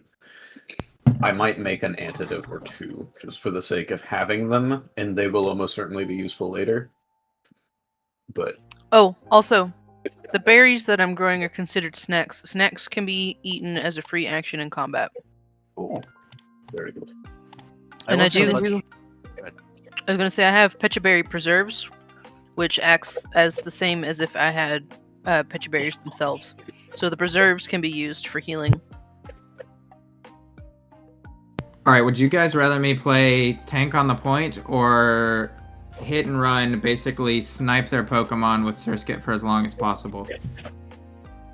If you can tank, Psyduck can just, like, stay in the moat around the rock and kind of play goalie. That's funny. Yeah. Yeah, I have, what is it, Water Gun. I have the better one for the middling level. Water Pulse. Water Pulse. I have Water Pulse and Confusion, Disable and Screech, and then I'll probably swap out Water Sport and Tail Whip for Ancient Power and Yawn. Unless anyone else has any brilliant ideas from the list I posted. Who are we leading with, by the way, guys? I'm going to assume Whirlipede is leading to set Toxic Spikes. Yeah, if you're going to set... Point. Yeah, if you're going to set it. It's 3 out at a time? 3 out. 2 in reserve.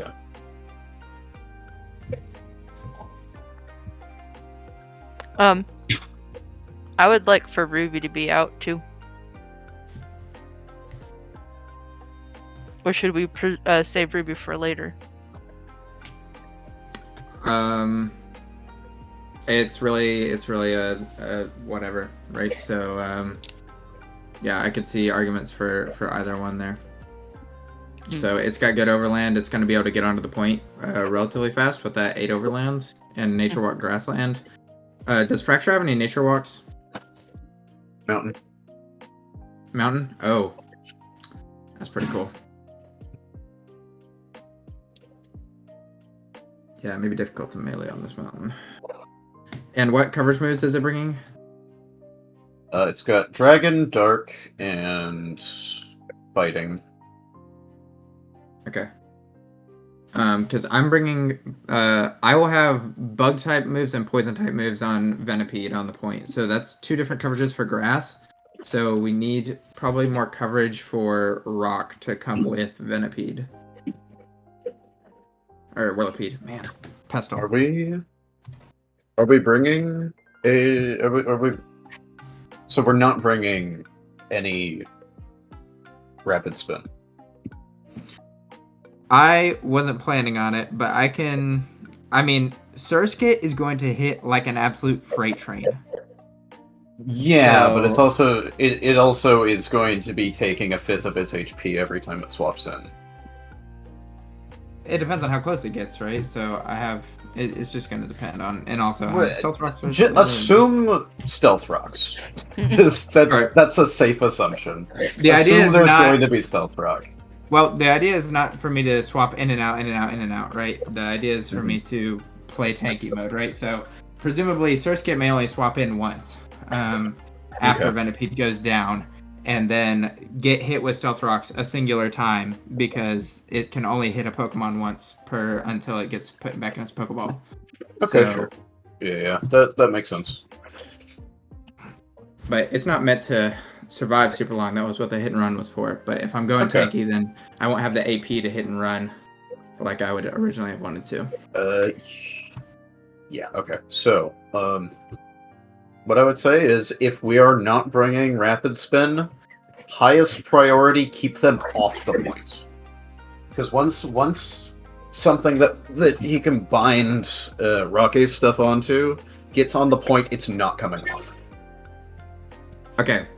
Well, if we're trying really hard to keep them off, then I almost want to say we use like Ludwig and Surskit to try and like pummel them before they get on, and then have like Archon or like Parasect or somebody else go get on. Yeah. I could keep Archon is Parasect. much more of a contextual on and off the points because it is primarily melee.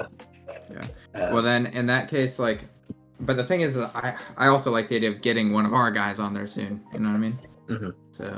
So that's what I'm saying. It can flex between on and off the point depending on what's necessary at any given point. Well, then let's just get Ruby in on there early so we can start reckoning those points. Does Ruby have any range stuff? No. Okay. I assume Fracture is melee. It is entirely, yes. Okay. Well, not entirely. It has Dragon Rage, which is technically ranged.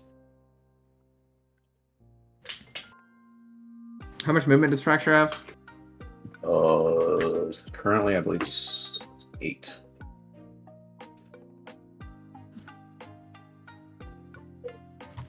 Okay.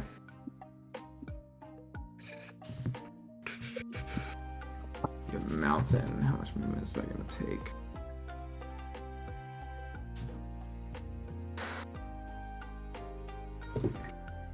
I'm worried they're just going to take like I don't know how bad it is to summon this like little rock that they've got over here. Like if this is a viable option for them. Presumably that needs rock smash. Or if this is like about three minutes remaining. Like we have to cut or something. Yeah. So my guess is that this is impassable unless we have an associated TM move to be able to make a path here. Because this looks like a cuttable tree to me, and this looks like a rock smashable rock. Would our prep tell us anything about that, Austin? It's terrain. TMs are useful, but they're not the be-all end-all in this system. Like, you can use them in other ways. You could potentially pass through them if you have Grass Walk or Mountain Walk.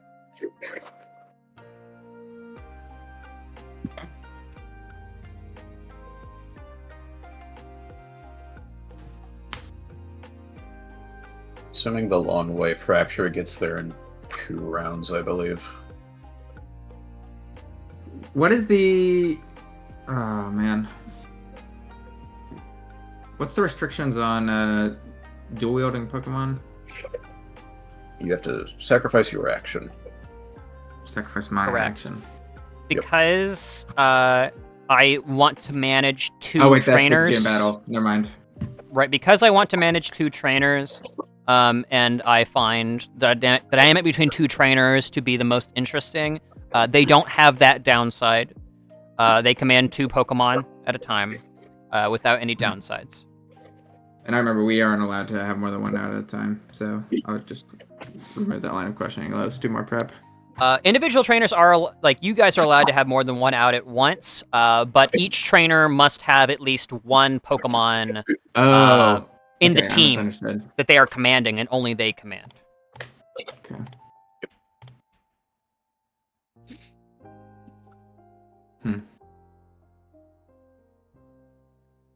I mean, if we think it would be most beneficial to keep them off the point, rather than bringing in Surskit later to take out a key threat, then I could... I don't really like stacking my actions early on, though. Because I would love to bind some stratagems to them. So, I feel like we have all 3 of us bring people. By the way, my plan right now is to like throw my Pokemon literally like either onto this rock or in the water, and then make it use its like swim speed to get over, basically. Okay. So, do we want more damage? Do we want a generalist? Okay. Time's up. We're getting into it. So, Okay. I'm going to assume you've done everything you're going to do. As far as extended actions are concerned, you've done all your downtime stuff. Is there any final roleplay before we get started? Well, assuming I've run out of time because I didn't get any solid answers. I cannot take Archon because I didn't get the moves tutored on it that I needed. So Okay. it's fractured. All right. So we need to roleplay that evolution. Sure. Yeah. We've got some stuff going on here. So, in the few days of training, because of Axu's proud nature and rivalry, it's naturally more competitive, as well as being Dragon type. Is naturally more competitive than a lot of the other members on Vigo's team. Training extra hard, and at some point, training so hard one day that it evolves into fracture. And I don't know how that would change personality. I haven't. Sure. I haven't like. I'm not super familiar with the fracture or the Axu line.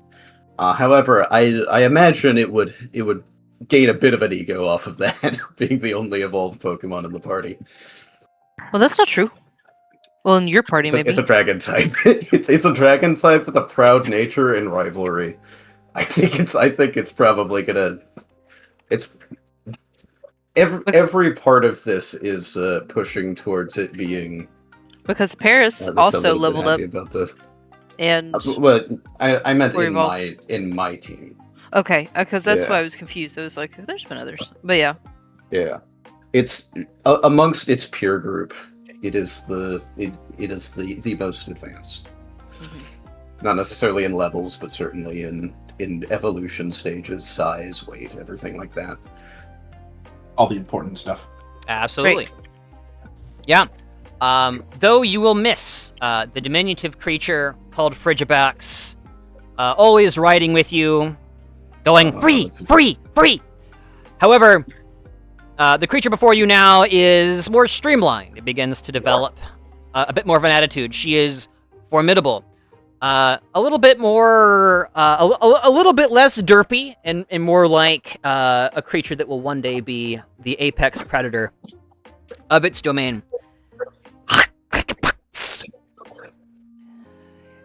It looks up at you, bows its head out of respect as the day soon comes where she must test her mettle against worthy opponents. Wait, Just this is for the sake- Axu. Yeah, just for the What? sake of clarification, this Axu, is not- fracture evolving No, from Axu, not the Frigibax. I thought you got Frigibax. Yeah, that's. Apologies. No, I can't do that. I can't do that because I cannot command Frigibax once it evolves. Apologus. Yeah. I was misunderstand. I misunderstand. Axu is going into Fracture.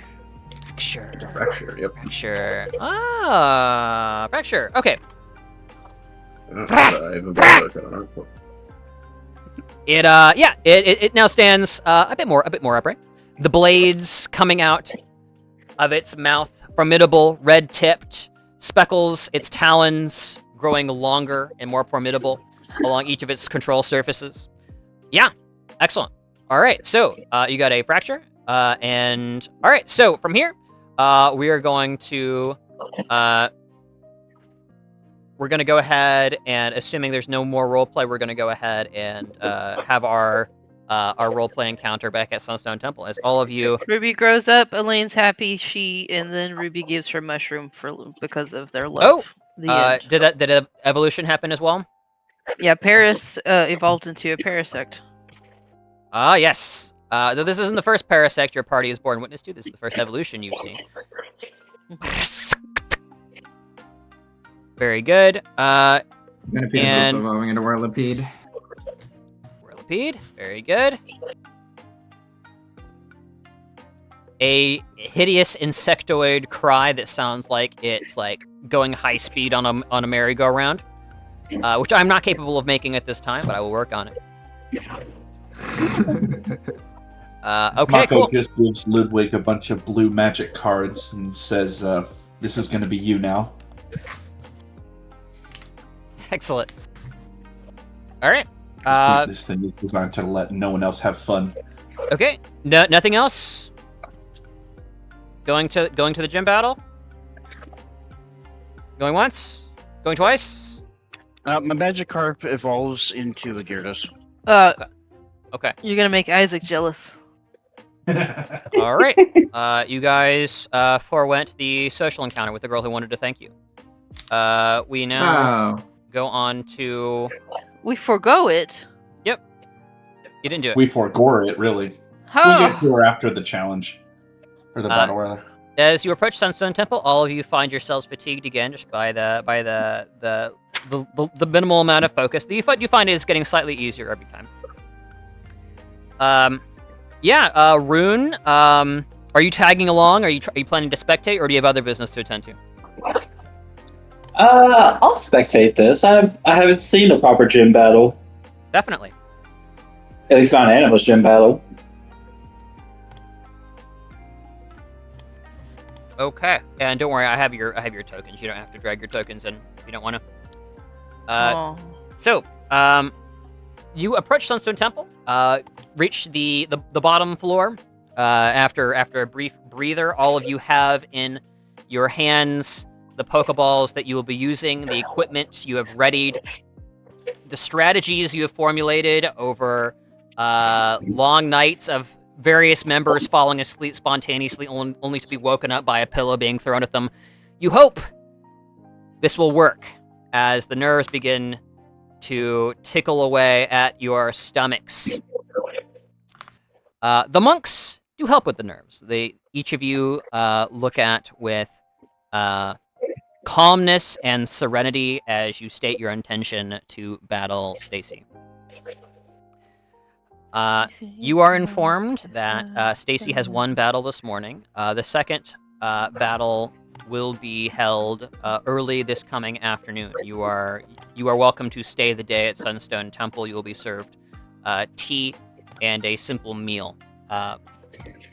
As you are all subjected to the painful experience of waiting, even after all this time. You sit around only to watch a team of dejected youngsters, 3 of them, walk by you. The trainers, physically unharmed, they clutch their Pokeballs close to their chests. Those guys didn't make it.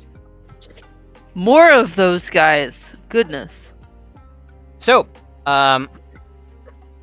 you are approached by the monk Eroh. I was hoping I would see you all today. And I presume you wish to take on the gym battle challenge. That's right. Yeah. Okay, Eroh bows once and says, Very well. Though this is somewhat of a formality, given we have discussed this prior, I will need to see the number of badges you have acquired so far, as well as your trainer cards and your Pokedexes. Amber will show the badge, but she will not hand it to him if she doesn't have to. Yep, sure. He checks it out. Elaine shows him the other badge from Low Cloud. And of course, You break it, you buy it. And of course, you already have a Jade badge. Who possesses this? Would that be a Vigo thing? Because it's all vibey and stuff. That is the survival-oriented held item. I do not remember who. I don't know if anybody actually claimed holding it. I think. We did. Well, I mean, I was asleep. Who. Now, it was handed directly to one of you, but... Didn't we give it to Elaine? Oh. Did you really? I don't know. I think you vaguely did. remember listening to the I think recording. you did. I think you called for Stacy to give it to her. Yeah, so Elaine has it. Oh, well, Elaine has both in her hands then. I Lovely. was so asleep, guys. I'm so sorry. That's okay. What is this badge called, Jade? Jade badge, yep. And I'll give you a handout for that later. Very good. I see. Very good. So, you should know that the payment you will be gifted upon completion of this challenge does scale with the number of badges you have. That is not unique badges. That is all badges total. Though the difficulty of the encounter will scale to the number of unique badges you possess.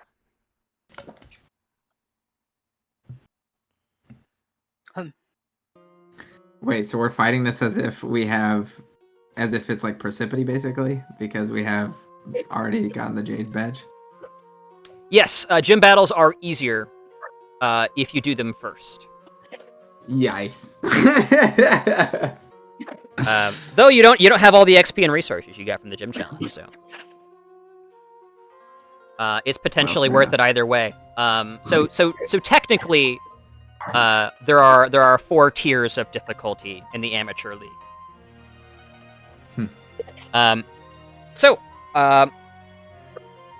Eroh nods. Very good.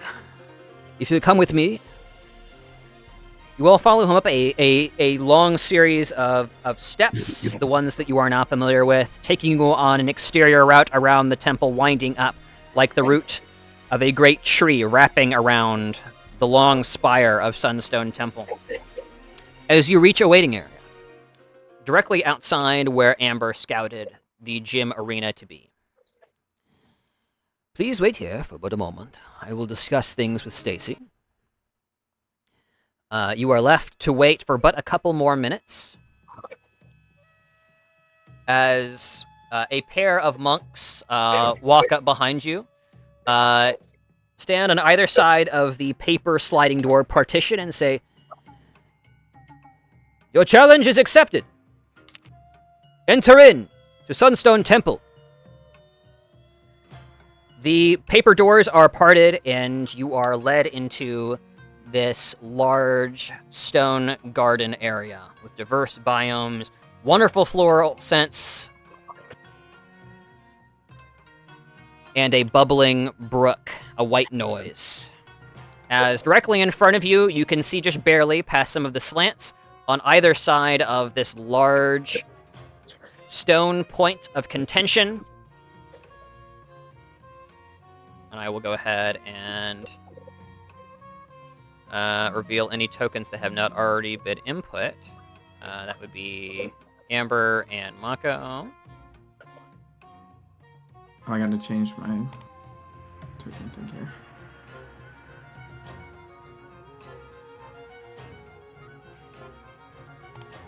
As coming out of the far side, you see on the left, waving casually and looking a little bit dreamy, Stacy. A little dreamy, as in he is dreamy, or he looks like he's about to fall asleep? Yeah, like his thoughts are elsewhere. And on the right, very professional and honorable as always, the monk Eroh.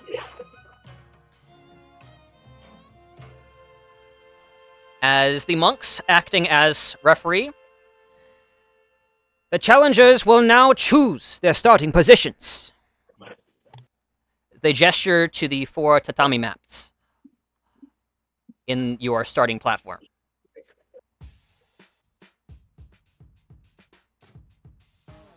The Are we X's. supposed to be on the mat, or are Pokemon supposed to be on the mat? You are on the mats. Yep, each of you are on a mat. Very good. Yep.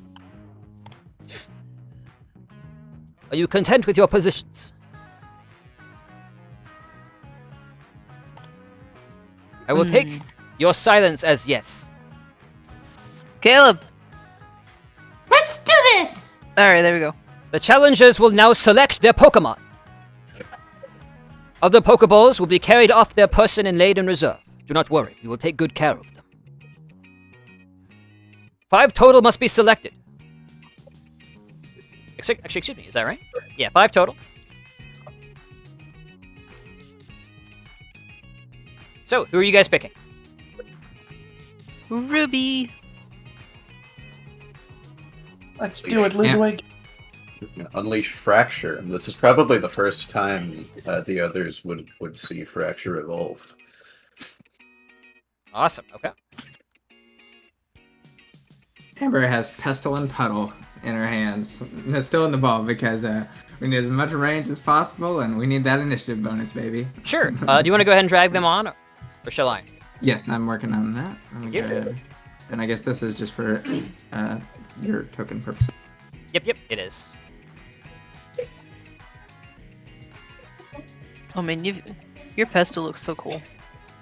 Okay. As the rest of your balls are carried off, that you can see as this is happening, the same is happening on Stacy and Ero's side. I want one of you who's paying attention to roll me a perception check. Ooh, I'll do that. Let's do it. No, it's too bad nobody's paying attention. Awesome. Are you kidding? Amber is locked in right now. She didn't even take her eyes off of her opponent when they took her Pokeballs. She just had her Pokeballs one in each hand, lifted her arms, and let them take them from her main move. Her eyes are going bloodshot right now. Okay, you see 2 balls go to Eroh and 3 go to Stacy. He will communicate this, of course. Mako slipping into his battle royale voice that he doesn't realize he dons. Got it. Yeah. As you step into this stadium and begin your preparations, though not illustrated on the map, you can see behind the flags here. You can think of this whole area as like currently you are on a raised platform. The rock garden below you is below you, of course, and then on the sides you can see like down here and kind of leading off to the right and left. There is this same kind of plank walkway. Wrapping all the way around with number of tatami mats and like seating areas placed all around the arena where various individuals now sit. It's pretty spare, not a ton. There appears to have been so many challenges recently that you either have the lifers who are just here watching every single game because they got like a season pass or something. You have monks who are here because they're obliged to be as referees or otherwise. And then you have the rare acquaintance who is here because they specifically want you. In that case, hi, Rune. Hi. What are you doing here? What? I can't watch y'all fight? It's not that. I figured you'd have some investigation work to do. Oh, I've already done plenty of that. Plus, I need Mako's help if I want to continue my investigation. So, I'll wait till you're done. Watch and learn, Sheriff. Sheriff. Okay. The refs go through a number of basic rules that you probably already assumed. The trainers can't leave this area.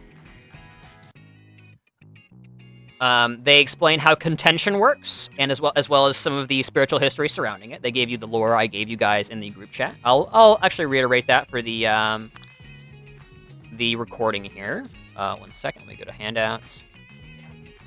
While the more antiquated term contention persists, King of the Hill is an ancient battle format dating back to long before the First War, wherein champions of rival tribes would pit themselves and their Pokemon against each other over a single geographic point, generally located centrally to whatever area was being contested. Whoever withstood their enemy and held more closely to the land was then deemed more deserving and awarded that land by decision of the feudal lord. This allowed for relatively peaceful exchange of land without need for large-scale hostilities between people. Eventually, this practice became so common that arenas for battles of contention were designed, where anyone could resolve a dispute with supervision. It's said that in Animos, this was the precursor to regulated Pokemon battles. So as you might imagine, this is naturally a bit of a tradition here. Even when the profession of Pokemon trainer has long been out of style in Animos, High Cloud Village has still maintained this tradition among the monks.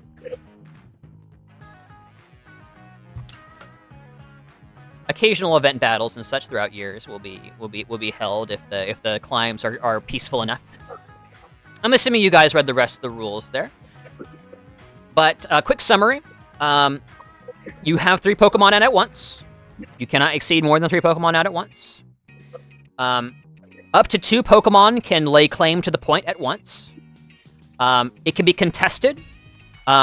Basically, if you have 2, they have 1, then you're getting 1 point per round. If they have 2 and you have 2, it's tied and nobody gets points. 2 and 0, you get 2 points, right? Easy peasy. 3 on the point doesn't do anything extra unless something gets pushed off the point, then you have 2 on there just in case. Okay, moving on. It will be 10 rounds, or until one team is rendered totally unable to continue fighting. So that's team wipe. That's all fates. The rules state that it is more likely for Pokemon to faint, as you might understand. However, the long timer can creep up on you if you're not careful. Fantastic. Okay. The refs ask if you have any questions.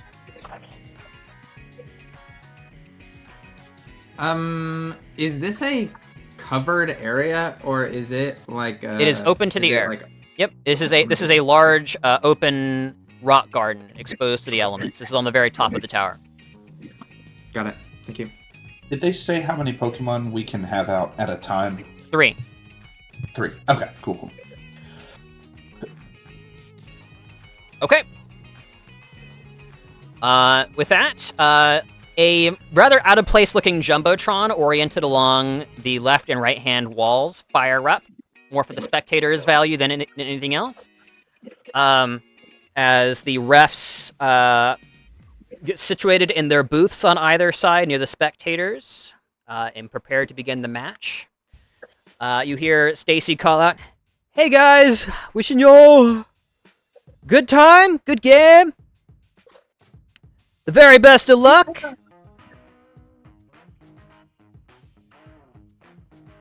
Is he gonna be okay? She looks over at Amber. Caleb! Sorry, I was muted. I have absolutely no idea, but by the end of this, I hope he's crushed. Yeah, as you man, I know we will. you hear Eroh speaking to Stacy. I do wish you would take these with more gravitas than you have been. I know you're tired. As Eroh bows to you all formally. I wish to offer my former thank you for your assistance to me and this temple at a previous juncture.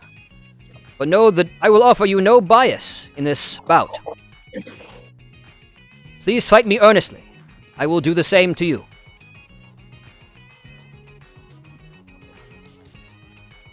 Elaine gives a salute. Akka will bow. And then remember, we're not supposed to do that. Okay. Wait, we're not?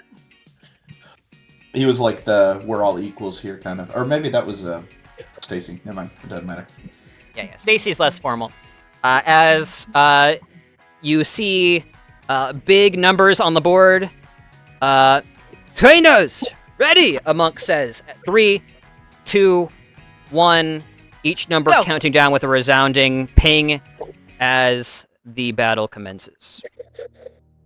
Yeah! Oh man, here we go. I still feel ready. So, we're going to go ahead and determine trainer speeds.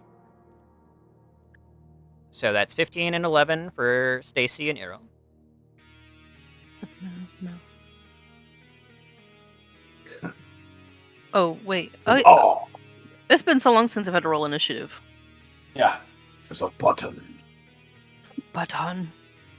No, I have to go first. I still don't even know where I'm putting my Pokemon. We could be dealing with some wacky initiative numbers if I brought Archon. I've got like upwards of plus 30 initiative on Archon Wait a minute. right now. It's really funny.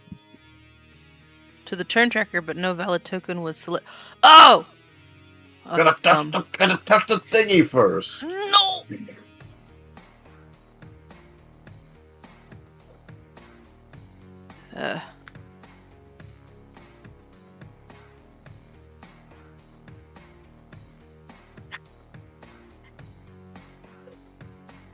Hey, Austin, are you, like, swapping the music, or is it just cutting out for me?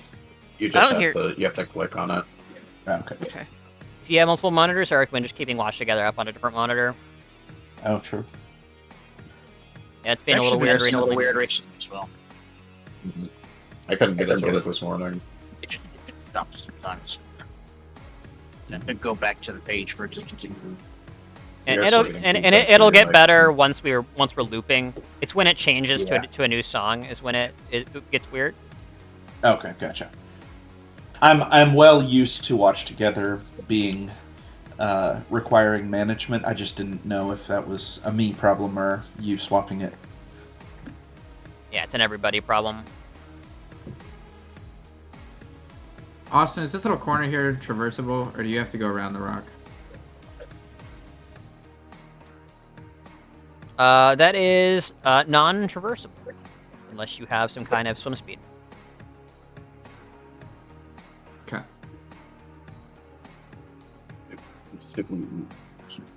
Water.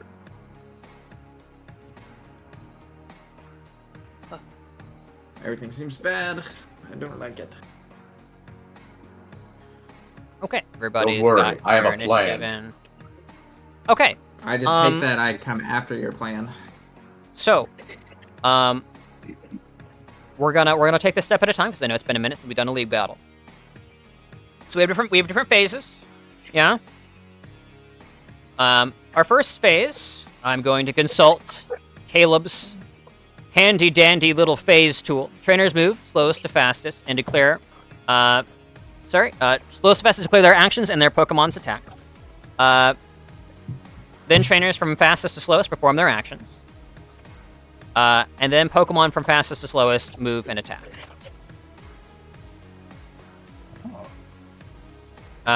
So what we've been doing is we've been kind of combining a couple of phases, and we're gonna do it. We're gonna do it the way the phases are illustrated in the book. Unless we get very annoyed at it, then we'll consolidate. I mean, it kind of makes sense. It just makes you wish Sounds there like was a plan. 2 turn orders that you could have on screen. Right. Yeah. So I'll go put that in general as well, and I'll put that in Roll20 just so everybody sees it. All typos are Caleb's fault. Okay. Tresners. Trazeners. Okay. You're right. So, So we need 3 turn orders: trainers, Pokemon, and Trazeners. Trazeners. Naturally. So, I'm going to take Ruby off just for now because it's going to get a little confusing. No. We'll mess with her in a minute. So, for now, we're going to... I'm actually going to invert. So, we're going to do ascending order. There we go. Sadek's still in there. You said I gotta do. Sadek's a trainer now. That's the Trazeners. There's the Tresner, yeah. Okay. So, slowest to fast declare their actions and their Pokemon's attack. So, Eroh is going to be going first. Eroh is going to be sending out 2 Pokemon. He calls out their names. Sakura! Ray! He puts one in both hands and tosses them skyward. And he is commanding them to perform Sunny Day and to take the mountain. Called it. Oh no. Okay. Birds. All right. We're going to Elaine. Elaine. Little. She does like a cute little kiss on the Pokeball, and she goes, "Go get him, Ruby!" And then she'll toss out her Parasect.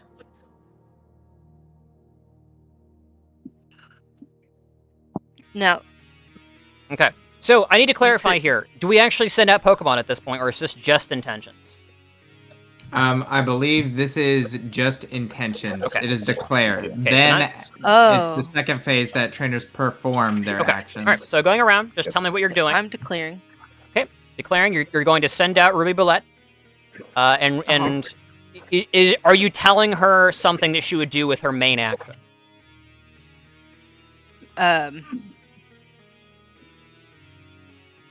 There's nothing for the main action in of itself. It would just be her swift. She would just be moving.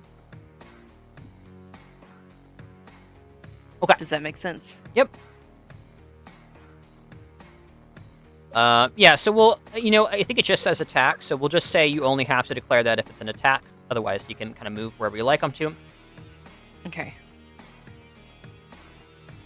As I think we Stacy, did the first battle like this. as Stacy takes a beautifully adorned Pokeball, kind of in kind of a neon pink and green. Get in there, vibe. Tosses it skyward. And then we're going to Vigo. All right. Am I sending out here? I didn't catch. Nope, you're declaring. Like, basements. What are you doing? Well, I mean, like, am I starting by sending out a Pokemon? That's the question with your team. I'm asking the table. Yeah. Yep. Is this? What was there a declared plan here, or is it? The plan was for Ruby to capture the rock as fast as possible. Okay. From what I understand, and then there needed to be some. I'm guessing Psyduck needs to come out because we need to counter Sunny Day now. Mm-hmm. That leaves the third option between you and Caleb. Okay. Is it only Pokemon on the field, or can I release a Pokemon onto this platform here? I have a reason for asking this. You cannot release a Pokemon onto the platform. That is a non-viable zone. You must be in the rock guard. Okay, cool. Yep. Yeah, I don't have any actions to declare then. Okay. And then Mako. So I am pulling out Psyduck, y'all. Yep. To counter Sunny Day, yeah. Yeah. So, question about that actually. The move Disable. Disable may be used as a free action that does not take up the command whenever the user is hit by a move. So I wouldn't be able to disable Sunny Day, right? Right, because you're not hit by it. Yeah, it just happens. Gotcha. Alright, then I will... You can't disable status moves in this system. Yeah, I hate that. So we're just declaring, right? I think you can disable some, like Poison Powder would still hit you, even if it doesn't deal damage. But sure. Sunny Day is not targeting anything. Yeah. So if you want to think of disable as psychic, right? It's considering hostile intent directed towards the Psyduct. There is no hostile intent here. We're changing the weather. Oh, okay, gotcha. That would also explain why there's no range on it. All right, so then I will declare that I will be throwing out Psyduck and using Cloud9 to nullify weather. Okay, that's an ability, yes? Yes. So you might still have your move action, like if you wanted to sprint or if you wanted to do something else with that. Oh, sure. Oh, and it's a free action, like I still have my attack and ooh. Okay. Then let's have it use what's the move? Ooh. Yeah, let's start doing secret power. Okay, so you're declaring secret power as your attack. Okay. Yes. All right, and then Amber. Let's go, Pesto! Get those spikes out! So she'll be sending out Pestle, and she's declaring that Pestle's going to be using Toxic Spikes. Okay. Okay, now we're on to the second phase, where you actually perform your actions. So, now we Eroh... flip it. Yep. So, fastest to slowest.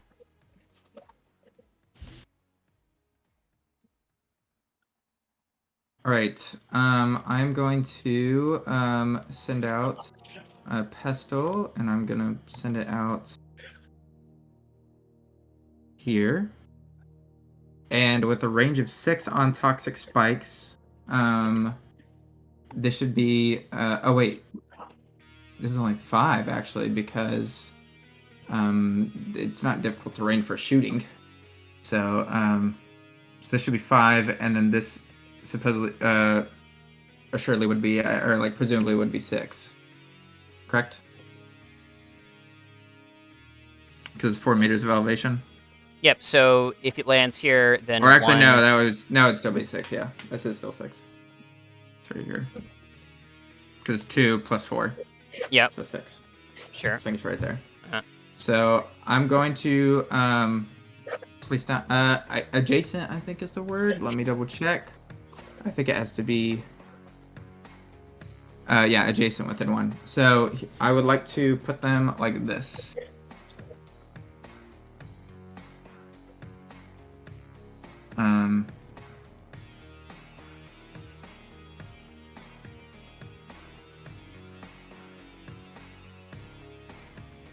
Actually, wait. I don't have to do them looping around like that. It can be. So simpler than that. to clarify, trainers from Fastest Low perform their actions. So you sent out your Pokemon. Oh yeah. So Toxic Spikes isn't actually happening. That's not happening yet. You just sent out the Pokemon. The Pokemon gets added to the order. And then I have to declare my. So I already declared my command. Now I get to use my action economy. I apologize. Yep. Okay, I'm getting confused with the rules that I posted. How fun. Oh man. Okay, I'm going to bind Capricious Whirl onto Pestle. For okay. And okay. And just to be clear, you would have declared this action in the first phase. What I have is this like this is a trainer action. You actually sending out your Pokemon initially. Pokemon actions? Sending out your Pokemon isn't an action, so you actually don't even have to declare that. You have to declare your action. Declare their actions and their Pokemon attacks. Okay, so I can't do that this turn then, presumably.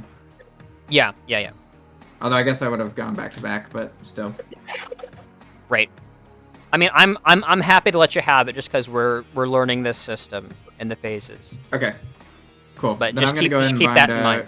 Yep. Yeah, I'll try and remove that. So I'm gonna bind Capricious Whirl onto Pestle for 2 AP as my standard action. Okay. All right. What does that do? Is, Amber's turn. That just increases its evasion at the cost of damage. Cool. We'll say this symbol. Okay. Cool. All right. And then Mako, you're sending out your Pokemon. Yes. And what was your trainer declared action, if any? Oh, I didn't. I'd forgotten about that.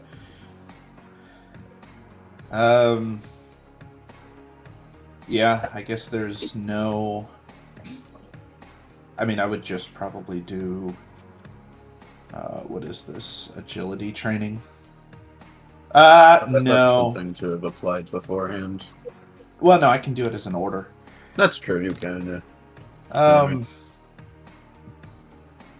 Let's just do focused training instead. I really don't want Psyduck to be going ahead of these Pokemon.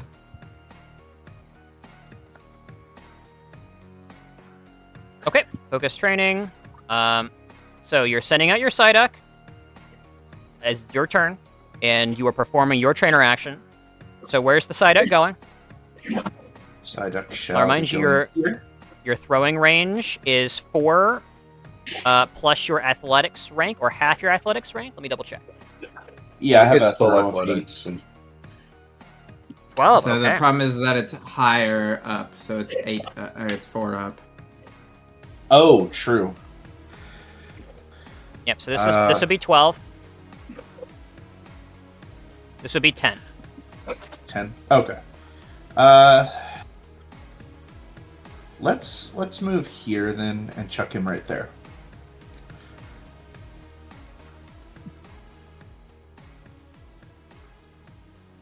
Okay, sure. Yep, you lob Psyduck. It lands deftly on the rocks.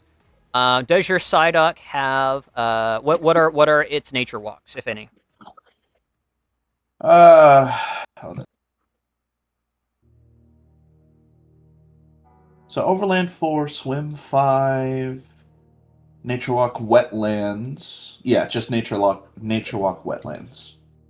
Well, the rock is wet. Don't worry about that. Sure. Yeah. I would say just for the rocks, not for the water. You're good here.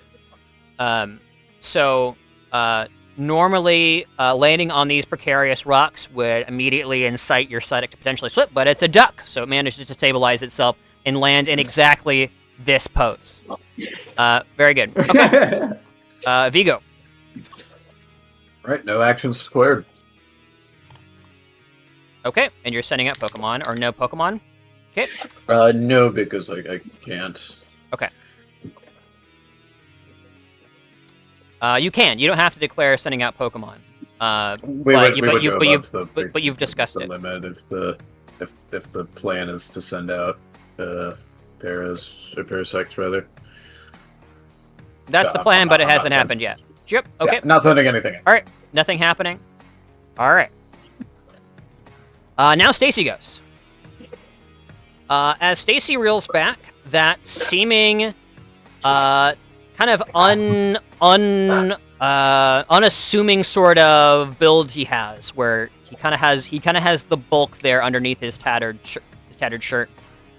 He has a bit of a throwing arm. One moment.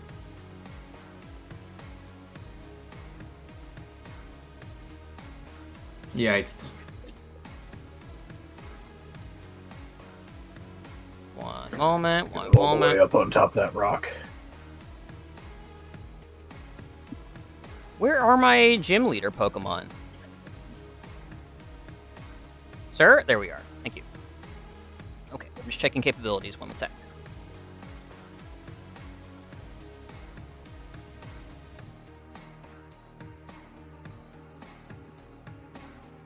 Okay, one more moment as I inspect something.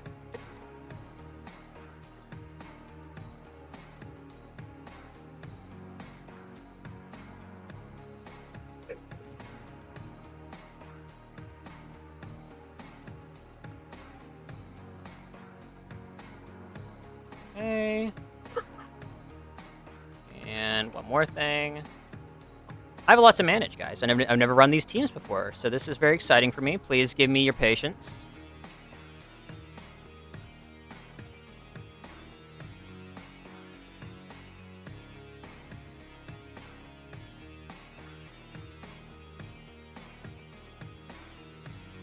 Got it. Okay.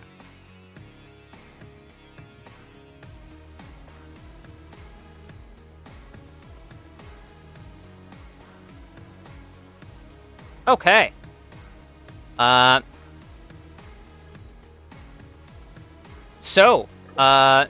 actually like this position.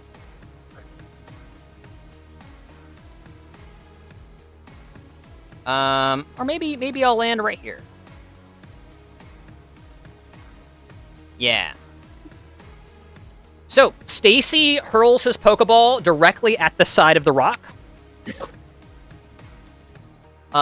Which seems like an unwise decision.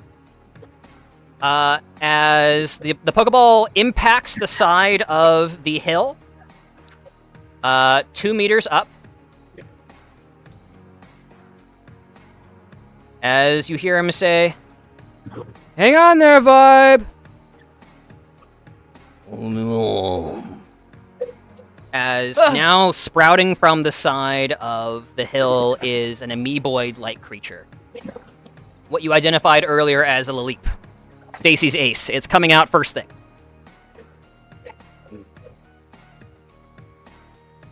Okay, Stacy had no declared actions aside from that, so we're going over to Elaine.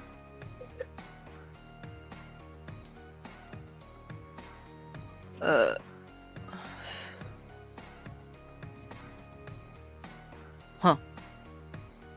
What is this? That's a shrubbery.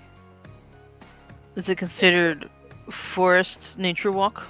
Yep, you can pass through it if you have Nature Walk, and you can potentially use it as a bit of a springboard if your Pokemon is acrobatic enough to try and get on top of the rock.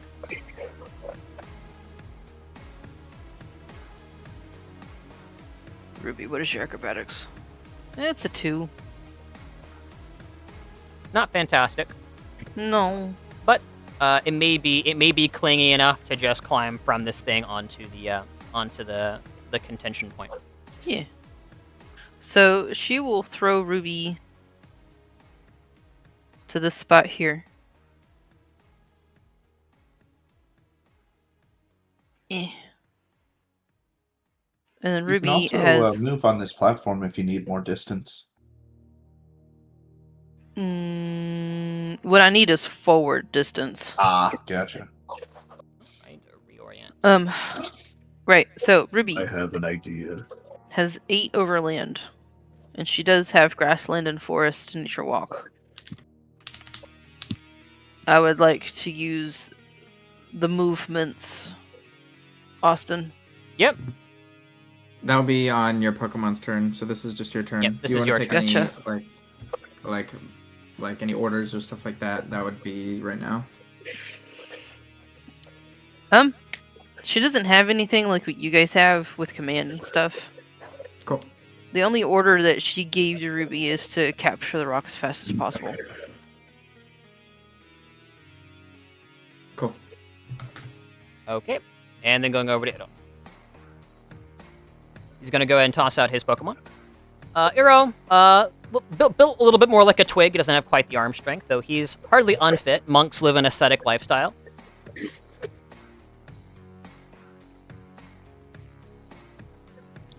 As the first ball, he designated Sakura.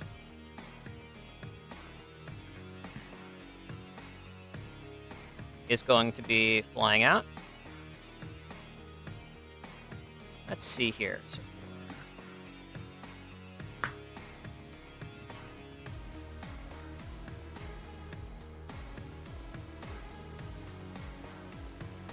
That Pokemon will be landing over there. As a rather rare and unusual Pokemon impacts the ground and appears over here. A strange purplish-looking thing with a pink bud on its top.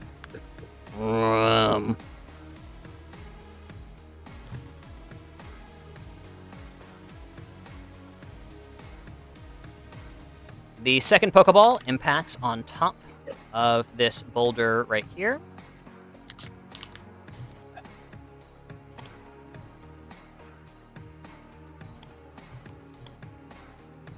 As a familiar silhouette from your time in Low Cloud Cave beams into view, the Pokemon Ray takes the field. Oh! There it is! There it is! Okay. I was really hoping Jerem wouldn't show up.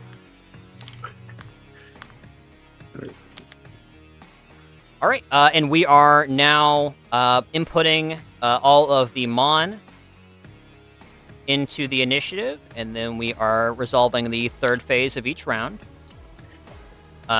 which is going to be where the Pokemon perform their actions and all their moves and stuff, fastest to slowest. So, put that on there, that on there, that on there.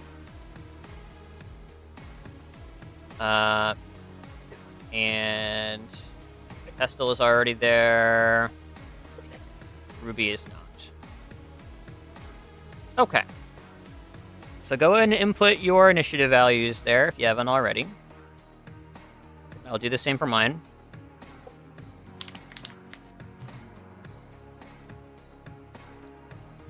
Come on, Ray, be fast. Come on, Ray, be fast.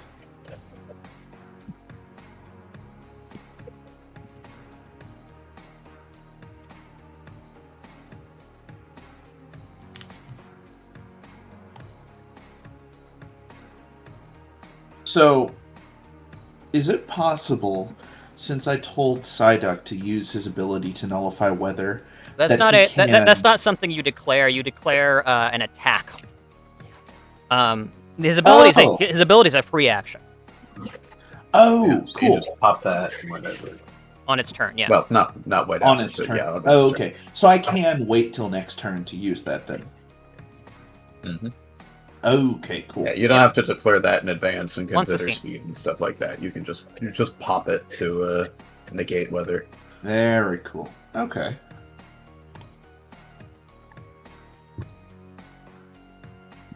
Okay, and then the this second, a little bit lethargic on my end.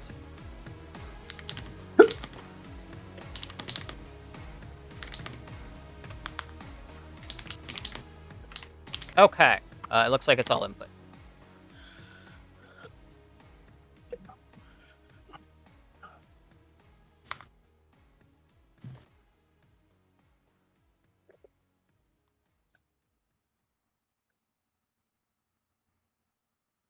Okay. So now we're going to the Pokemon's turns, which looks like we will be resolving Sakura first.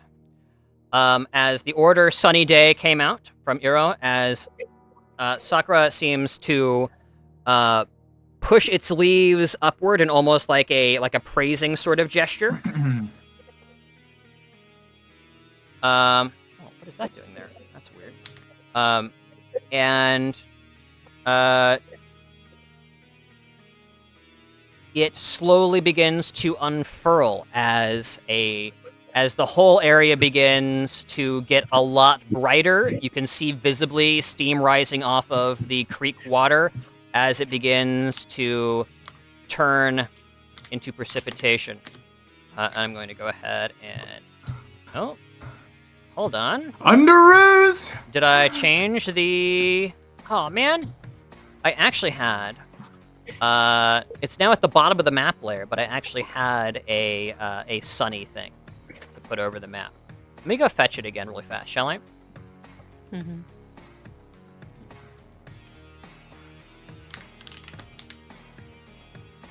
I think I can see a little bit of it peeking through.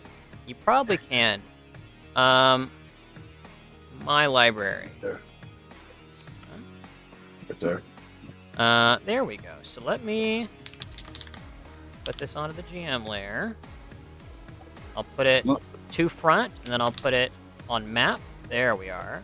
And then I'll make this nice and big. So it was supposed to start up here. Not that it's going to last terribly long for now. It's day 9, but there we are. Whoa! Oh my. There's your visual indicator, and I also have a tracker token for the harsh sunlight right there.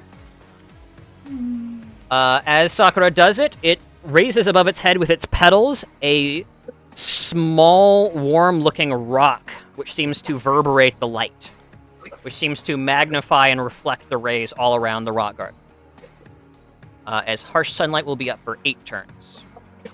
Oh. And as it does so, it changes forms because Cherim is cool like that.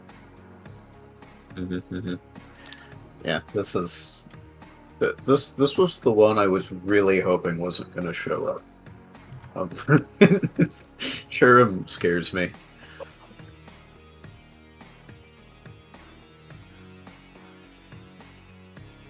There it is, as it unfurls into, instead of like this weird introverted, it's this bubbly, cute little Pokemon that bumbles around with extreme vigor, even as it moves very quickly.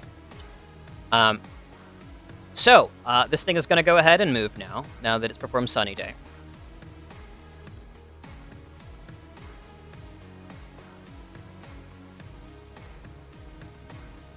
One moment.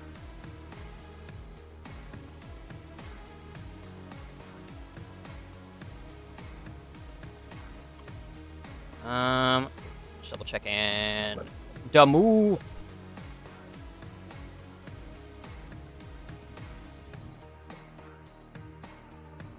Okay. Which one?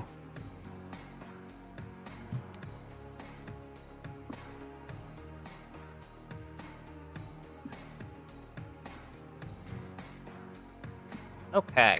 It is going to go ahead and swim too.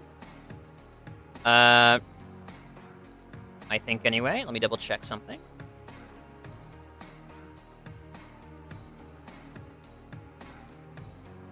Is the swimming also difficult terrain, or is that just swim speed? Cherim has a swim speed. Yep. Okay, so it's just swim speed. Thank you.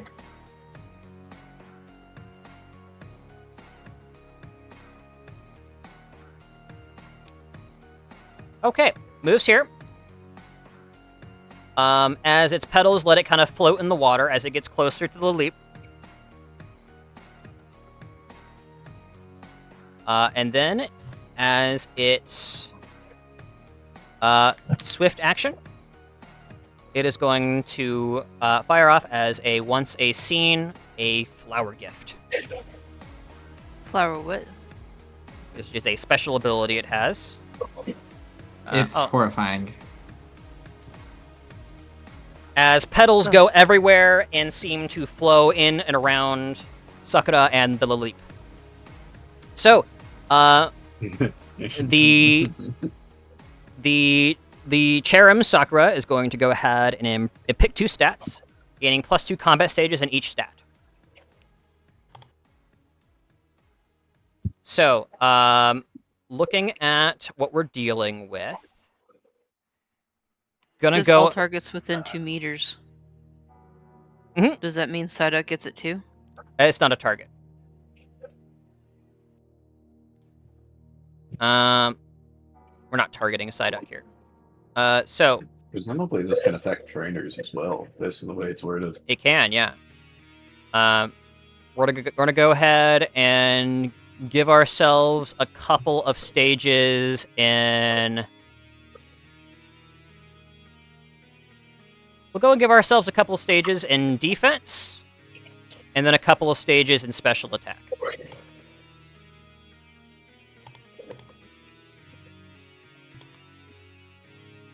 And then the Laleep is going to gain special attack and defense as well. Just but 1 stage instead.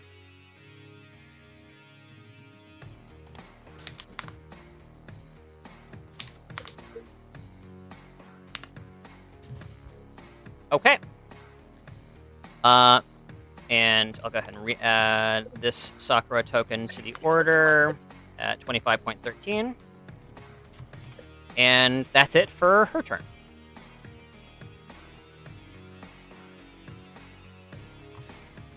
And then we're going to go down to Psyduck. Very cool. I shall start by using Cloud 9. Set the weather to normal. Do we think we can? Do we think that's worth it? Because Yes. it will just set it again. Right, but at every turn that passes, there is like we have to deal with it now, and with every passing turn, there's technically a chance that we can just take Sakura out before it has a chance to do it again. It's got +2 defenses on both sides. Yeah, it's fair, but still. On my next if nothing turn- else- On my next turn, I'm gonna quick switch and haze to remove all of their stages. Oh yeah. Oh, okay. Yeah, okay. Yeah, fair enough. Yeah, and then if nothing else, it makes it waste its move reapplying Yeah. it. Yeah. keep it Okay, in. yeah, fair enough. So And to I am that worried for end, Psyduck's health, but you know. yeah, that's fair. To that end, let's poke the beehive. Let's go ahead and secret power. Okay. Holy cow! I got it. Okay, so this is a secret power mud bomb, looks like. Yeah. No, but is it? Is it wetlands? Super power. Yep. I thought it was- Power's effect activates on 17 plus. Yeah, the rock you're currently on is wetlands. I would also count it as ocean if you'd rather. Oh, it's the one that Psyduck is on.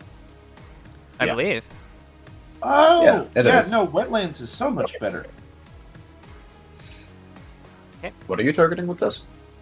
It's Sakura. Okay. Wait, are you sure? We'll What? save That's just -1 speed stage. That's like, well, I mean, that would affect initiative. Right. If I mean, well, it depends. Austin.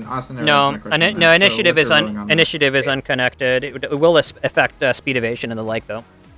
Okay. So that's okay. So the answer is that the speed you think does not affect initiative. Yep, I agree. Because a lot of stuff will call out initiative specifically. Okay. Okay. I mean, if it doesn't and it's less to keep track of as well. It's nice. Yeah, true. Lowering attack is probably useless, so speed is just probably better. Lowering attack is probably useless. Charm's a special attacker. Right. Yeah, on Sakura, I don't anticipate it using physical attack a whole lot. Sure, do your thing. What is the range on Secret Power? Let me check. 4. Yeah. Let's So Psyduck has an overland of 4. So does that mean he has just enough to get up onto the rock? You should, yeah. Yep, correct. Well. From this position, you would use all of your movement to get up for. Oh, I should have done that before I. Do you have what movement do you have? Overland 4. Right. What capabilities like Nature Walk and the like? Nature Walk, wetlands. Wetlands. Okay.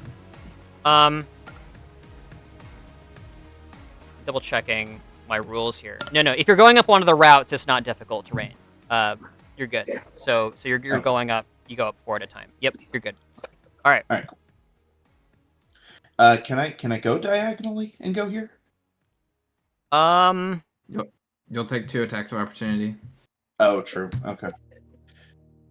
You're going up, so you are taking 2 attacks of opportunity regardless. Oh. Because you're leaving both of their adjacencies. Okay. And as for whether you can move here or here, I'm fine with you moving there if you really want to. Okay.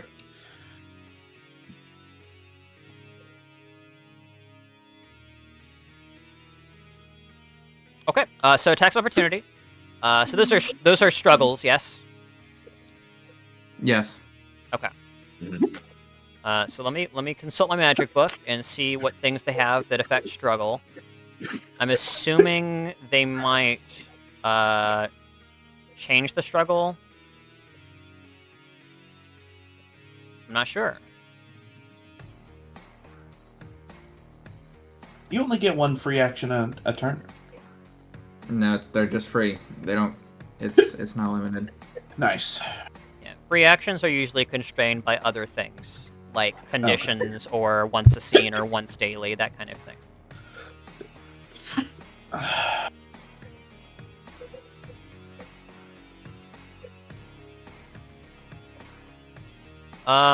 Okay, I'm not seeing anything immediately, so we're just gonna go ahead and roll some normal struggles. And I might, adjust later. Got some hiccups, buddy? For shame. Okay. And struggle is by default physical, yes? It can't just be changed? Okay. Alright. Yep, physical normal type attack, never apply stab. Okay, so -3 accuracy versus physical, that misses. That was the Cherem. This would be minus physical evasion, just so I know. Mm-hmm. It needs to beat physical evasion, yeah. And then the AC is 2 then. Then the Laleep. Let me double check.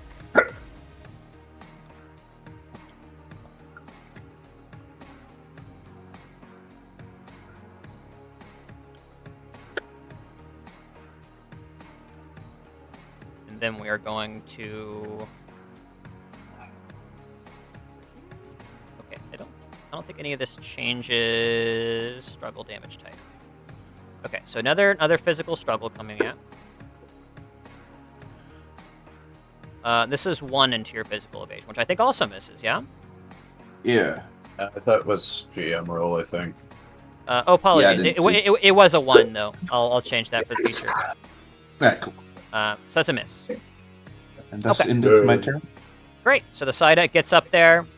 You are using your free action to end the sunny day. Yes. And what was your main action? Just you didn't give it a main action? Secret power. Oh, secret power. Okay.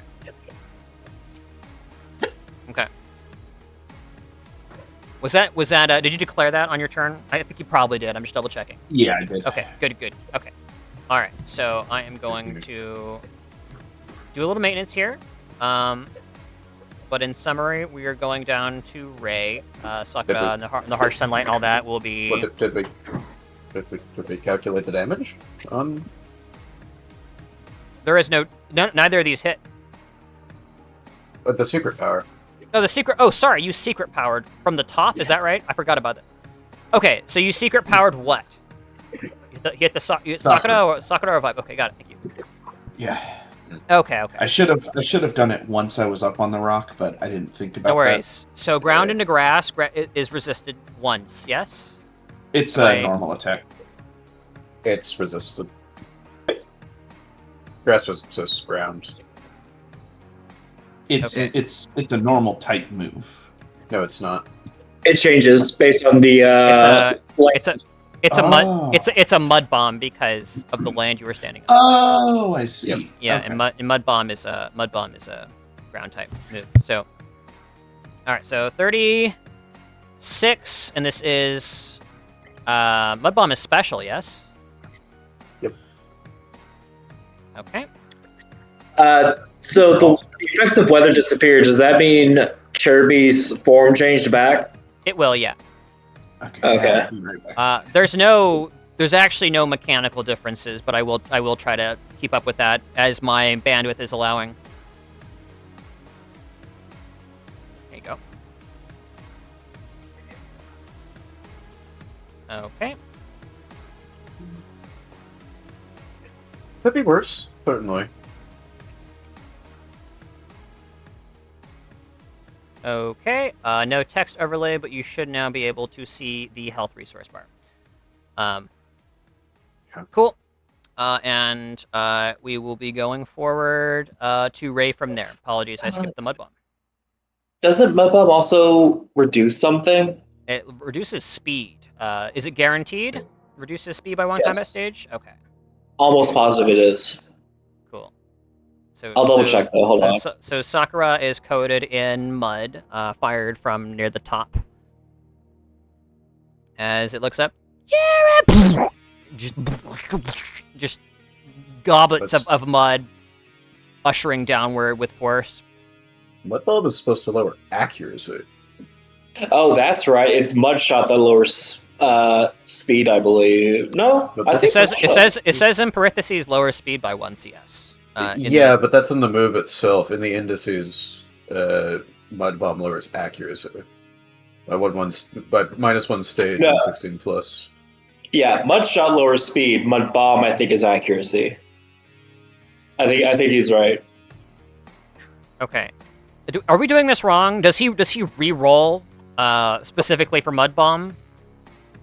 What's the deal here? What's going on? I think it just sets a consistent trigger range.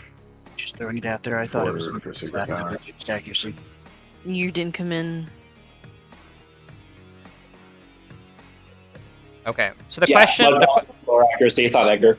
Okay, so either way. So the question is, the question is mud bomb lowering speed and lowering accuracy? No, just accuracy. Okay, because energy ball says sleep. Does energy ball normally put people to sleep? No. Absolutely not. Is mud bomb just flavor? Wait. Oh, is this just an effect of secret power itself? It might just be secret power. I was wondering if it was just flavor, because if secret power already has a DC for its effect range. The problem is it's using actual moves. No. I know what this is. Yeah. You took the table for nature power as well. So that all of those moves are irrelevant. Okay, got it. It is lowering speed. Okay, if you were using nature power, it would be using mud bomb. This is just Well, actually, no. That also means that it's normal type, I think. So Okay. it would be a normal type special attack that lowers speed because of the environment. So All right. we need to like recalculate. all Okay. this stuff. All right. Going once, going twice. Is that how it's done? Yeah. Pretty sure. Okay. All right. I'm reading Thankfully, through things right now. all right. So let me recalc. Not unless David and Isaac want to look into it. So 36. I'm looking into it now. I've got the tables. This up. is still special, yes. And then it's normal effectiveness because it's a normal type move.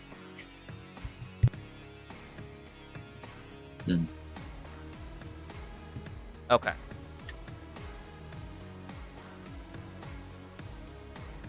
All right, hold on.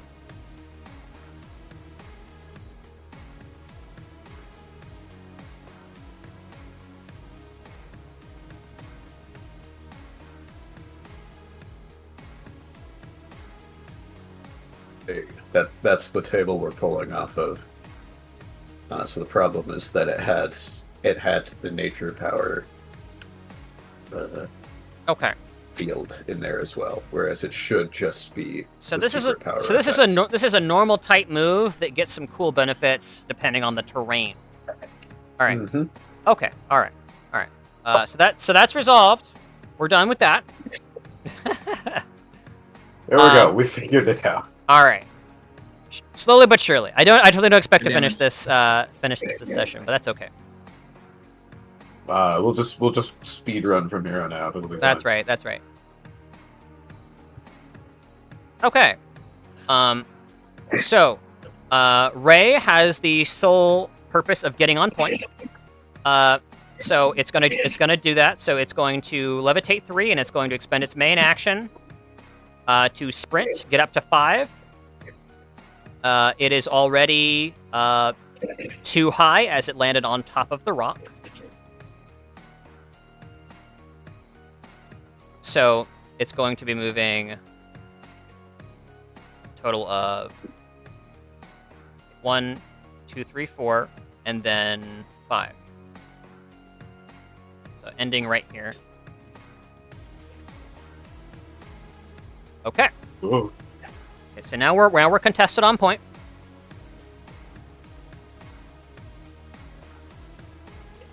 Oh, by the way, that was the wrong order. Pestle gets a +10 to initiative on its first turn. Okay. So it should be 13. And And that will Sure. affect things because I'm going to be toxic spikesing the thing, so it would be running into those. It's levitating. It is levitating. Yep. There's nothing that says that it's Grounded. It says grounded on yeah. the move. Okay. Grounded. Yeah. Okay. Well, then it won't matter. Yeah. Okay. So, yeah, go ahead and resolve your toxic spikes then. Okay, I'm gonna go ahead and shoot those. I want to triple them up, and I want to triple them up. Or sorry, there's gonna be 2 here, or like 1 apiece here. Uh-huh. And then these 3 tiles are all gonna be doubled. Okay, 1 second. Can you do that? Yes, I can. Okay. It's one of the features basically is that if you like double them, then they become like badly poisoned. Cool. Okay. So I think it allows you some versatility. I can post it if we'd like, which I guess I should have done that by default. Yeah, I'm looking at Go it. ahead and do that. I don't like that token. Let me change that. Well, Cool. actually, it does say it's at 8 squares. 8 square 8 square meters of meters. toxic So- spikes. All 8 meters must be adjacent. I don't think it says 8 squares. It's 8 square meters, but there's. I don't know. That's probably DM discretion. Yeah, actually, It could that's be. your call. It could be in the instance of multiple uses of toxic spikes. Yeah, and that's the only case in which you get it. Yeah. I mean, it's Could be. EOT, so that's not. Like that's not difficult to do necessarily. Okay, so set 8 square meters of toxic spikes. All 8 meters must be adjacent with at least 1 other space of toxic spike next to each other. So they must be chained together. Toxic spikes cause terrain to become slow terrain, and a grounded foe that runs into a hazard becomes poisoned and slowed until end of their next turn. There are 2 layers of toxic spikes on the same space. It deadly poisons the foes instead. Okay, interesting. Poison-type Pokemon may move over toxic spikes harmlessly, destroying the hazards as they do so. Very interesting.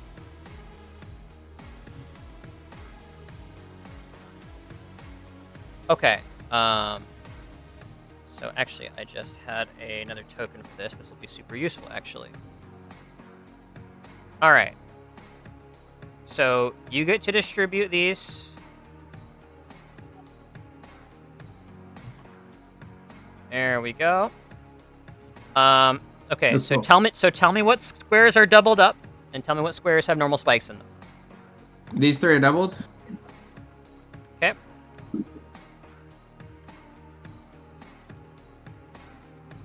These 2 have normal. Okay, these are actually tokens. Let me move this token to back. There we go. Cool. And those 2 are normal? Yep. Okay. So a total of 8. Got it. All right. Done.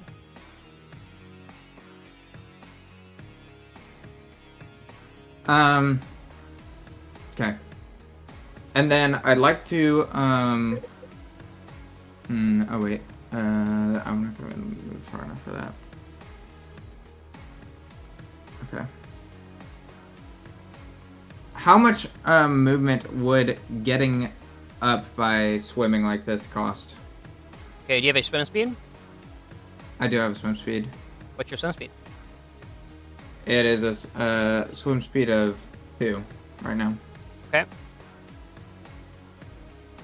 So that means you would go 1 instead of rolling an athletics check and maybe getting a 1. And then you can move to that wall for 2. So I think I'm not sure you can subdivide your movement. So I think you just pick swim and then you're So you moving can 2 there. Yeah, it averages out basically. Yeah.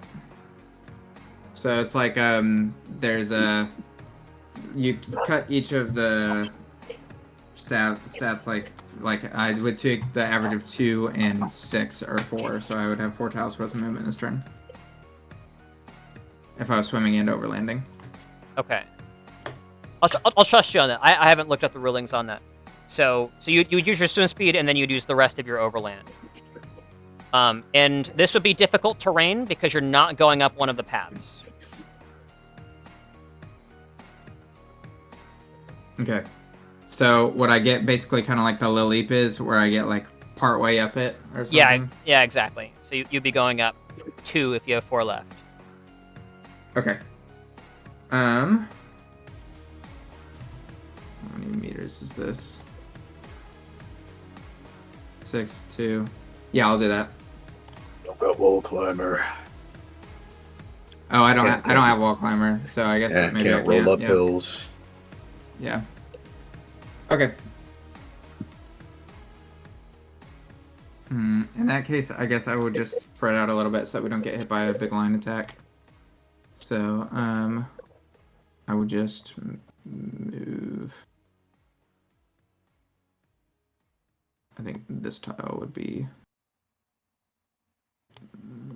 over here would be safe from. Actually, no, we don't want the. Oh wait, the Soul Rock already went. I'm chilling. Okay, I'm just gonna move.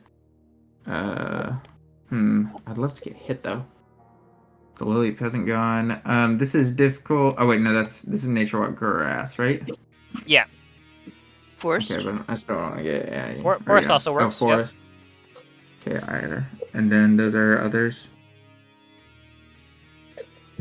I'll just move. He's probably not gonna go for me though. I'm gonna move there. It seems weird, but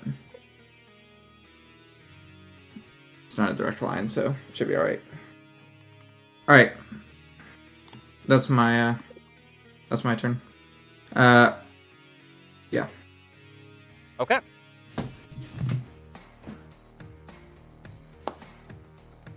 And then Pestil's initiative drops down to 3 on the next round, but that won't be relevant, so proceed. Okay. So it floated over the spikes, and then we have the Parasect. We do. Now the Parasect and goes. The spikes are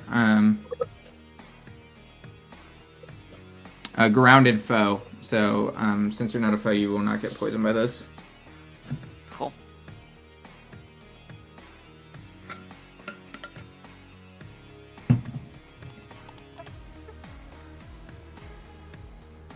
Let's see.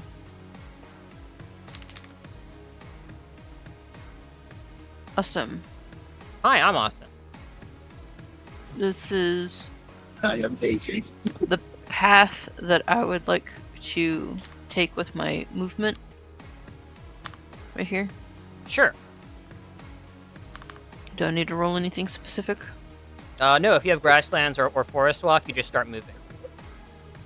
Okay. She's also a wall climber when it comes to the rock. Does that help? If you're a wall climber, then you're not using difficult terrain. You just go up. Oh, who? Isn't that half speed on wall climber? Yes, but this is already climbable area. So it's normal okay, speed. fair enough. Yeah. Yep.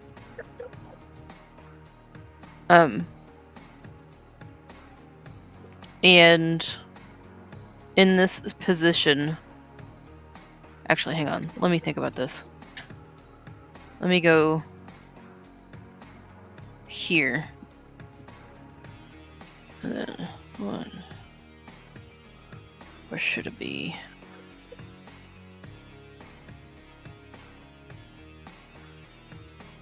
How does one?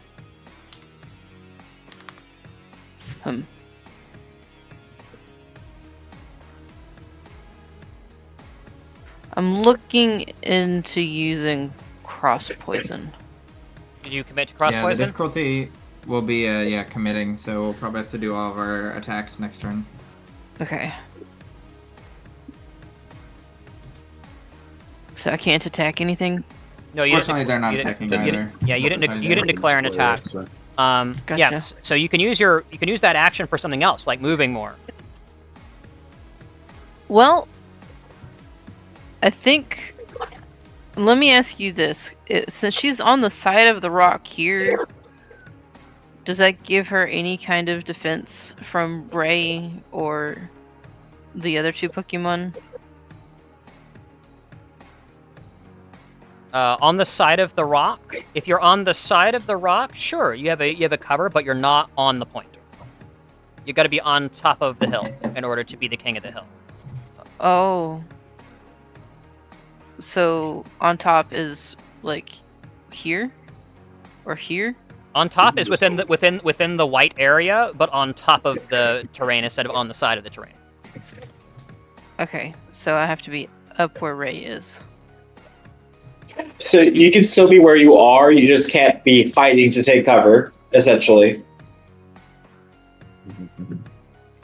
So what if I were to go over here? That'd be fine, yeah. You did take an opportunity attack from the Soul Rock if you moved in the diagonal like that.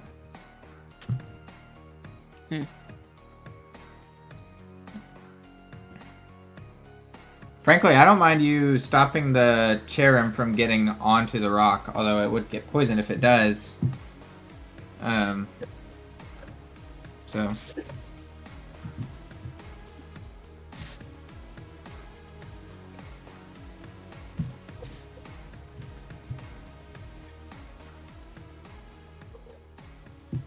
Well, I didn't declare any attacks, so I can't attack anything. Yep. Are you moving or no? That seems like the best viable option on movement. Am I contesting at all with keeping them get points? Yeah, if you want to just move to the top right here, you'd be contesting. Yeah, you would be 2-1. So if the round ended like that, you would get 1 point. Like right here? You could be where you were. Do you see the This white is a valid white spot. area? Well, so you had me confused because you said Yeah. within the white, but on top. So I thought I had to be next to the soul rock. Okay, so the white area is representing something that is not properly illustrated, which is to say this is a plateau. Okay. You can be on the side of the cliff plateau, right? But you will not be collecting any points. Okay, so I want to collect points. Okay. I so, want to stay where I am. Yep. So you climb up, and you're here, and Correct. you're now collecting points. Awesome. Great. Sweet. All right. So moving on. Got vibe.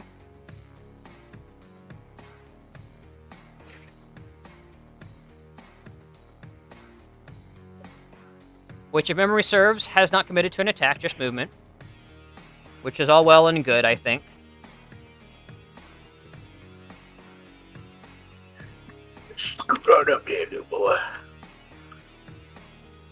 So, it's going to be moving along the wall, like so. Creepy. Like that. And sprinting up, such that it is now on top here. Oh. I hate this place. That's terrible. Okay. As both the Psyduck and the Parasect watch as a strange water plant amoeboid-looking thing just like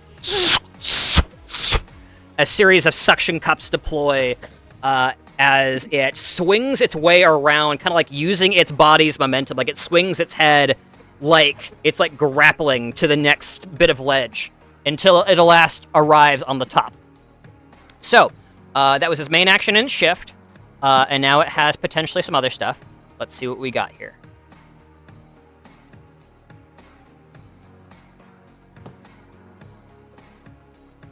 We do not stand. I think we fire up the suction cups. So you see the bottom of the Laleep engorge as it almost like it looks like a plunger, like putting down roots, and you hear that sucking sound. Weird. Isn't suction cups? Isn't that a shift action? It's swift. Oh, hold on. You might be right. Let me double check. Because I thought the idea was you either. You're correct. It is shift. I saw an S word and I thought it was swift. You're correct. It does have another swift action, but it will not be using that. I think we're going to go ahead and call it there for the Laleep, which is awesome. All right. Okay. All right, and Back then to player declarations. And then harsh sunlight is no longer a thing, and I will deactivate the sun thing for now. And then end of the round, we have points and rounds, which is being added to the turn order now. And is no longer going to be on the GM layer. There we are. So, points and rounds is always going to be a 0 in initiative, but you can look at the resource bars. The red is the round count. When this hits 10, the match is over. I'm sorry, where? Oh. Oh. Oh, okay. Oh, okay. Okay. And then you're going to have a blue bar and a green bar. The blue bar is Stacy. The green bar is you guys. And that's tallying points. Did you say green? Yep. The one that's currently on there is rounds. Oh, the red bar is the time. Right. Yeah. Currently, points are 0, so there's no resources there. Yeah, because they're for the other two. everyone's contesting. Yep. Right. You're 2-2. All right. Moving on. And by the way, in the event of a tie, this is mentioned, it does cede to the challengers. So if you guys can just force a stalemate for long enough, you will win. Oh. Okay. And yeah, we are back over to trainers, and we are going in ascending order this time. You got it. So we are going to Eroh first, as I inspect his trainer features very briefly.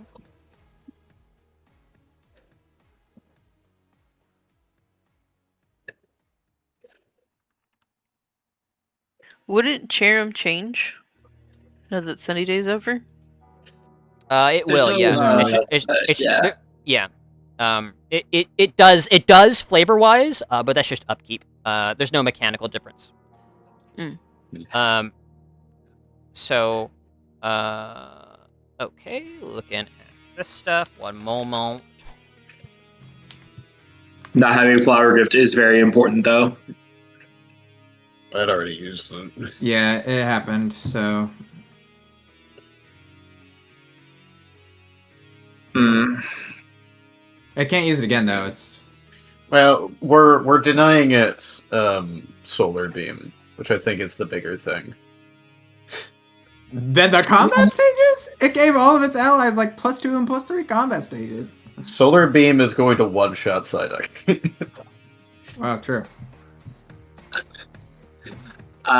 It's also pretty important that you deny synthesis full heal. Yeah, there's a lot of nasty things grass types can do with sun. Particularly sun-centric Pokemon like Cherim. Cherim, Venusaur. Cherim, Venusaur. So, there's several others, but it's hard to say what we're necessarily going to run into. Yeah. Regardless, we don't want to give it any rounds in sun, if at all possible.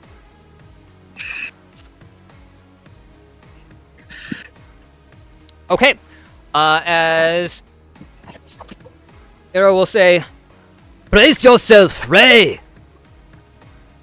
As he will be using the third Rock Ace feature, tough as schist, which will be giving it a big buff when it takes super effective damage from any of the normal culprits.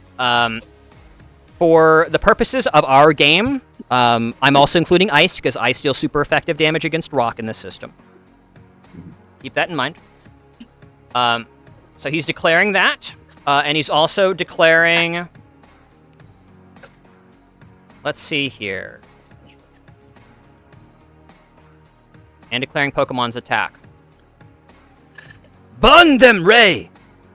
Heat Wave!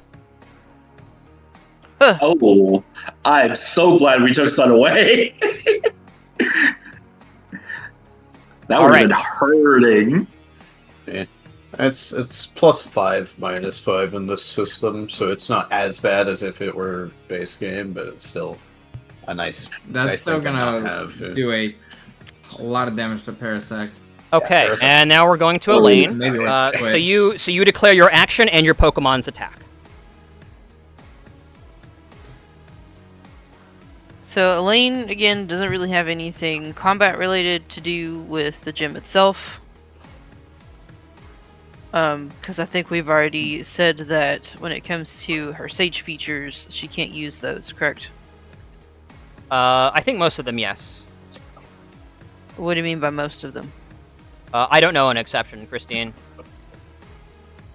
Okay, because I was under the impression that if trainers intervened at all, Right. If you use moves, that's illegal. Yes. there is this. Mhm.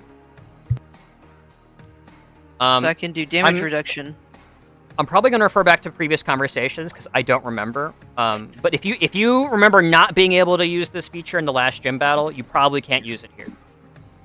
Well, the last time I didn't get to do anything because somebody was speeding off ahead at Mach 5. And at the So- time, we were rejoicing and not shaming me for doing that. No. This isn't a shame. This is me I- realizing I didn't get to have any experience. I think no, because it's not some kind of order or stratagem, Christine. Sorry. If there's anything else you can do, feel free. Otherwise, you still need to declare your Pokemon's attack. Vigo would be waving to try and to ask to swap in here.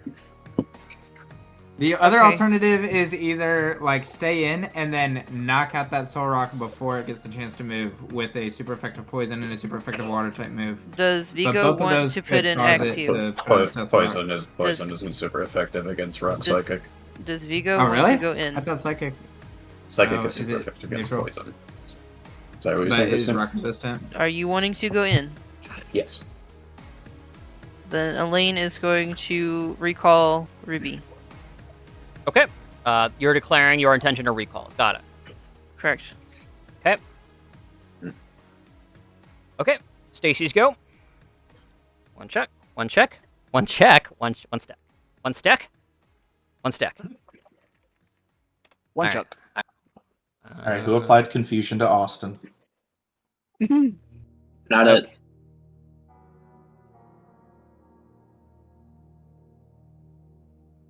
Okay. Let's see here.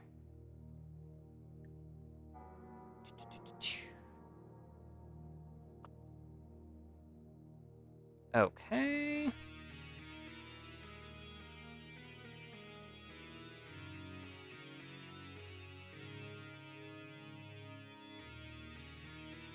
Oh, apologies. Before it's too late, Eroh is also going to commit to the Cherub Sakura because it's also his Pokemon.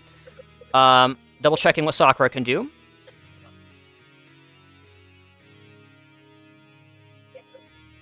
So, I looked it up, Austin, and the Sage at will, the damage reduction one, I Mhm. still can use in gyms. Oh, great. Fantastic. Feel free to use that then. Okay. In that case, I will probably use that on the Axew when it comes out. Okay. Not unless Uh, anybody else has an argument against it. You just have to say you're using it, and you can use it on whatever you want. Oh, okay. Yeah. You just have to declare the action, and then in the split second that it's your turn, you can be like, "Oh, this is a good target. Use that." Okay. Okay. Yeah. Eroh will say, "Sakura, the sun dims. Bring it forth once more." So sunny day again. And okay, that's the declaration there. All right, cool. And then Stacy. Oh, can I move my character? Double checking something. I'm gonna move my character. Yes, you can move your character within the box. I'm gonna go over here next to Vigo. Vigo, if I'm using the Sage ability, it has to be within 5 meters. Okay, cool. So I can from this angle. I think that's Okay. unnecessary. What is going on? Okay, got it.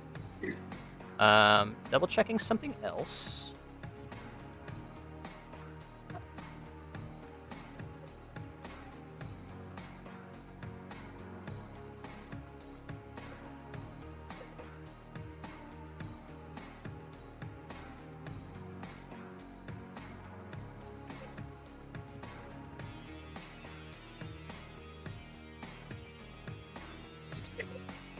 Yeah, Isaac, if you have a special attack, a dry way for your Psyduck, that digestion buff, that'd be good. I don't have any. You didn't get any food? No. No, Isaac.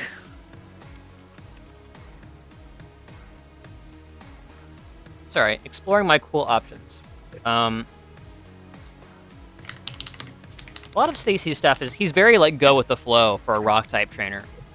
He doesn't have a whole lot of active stuff.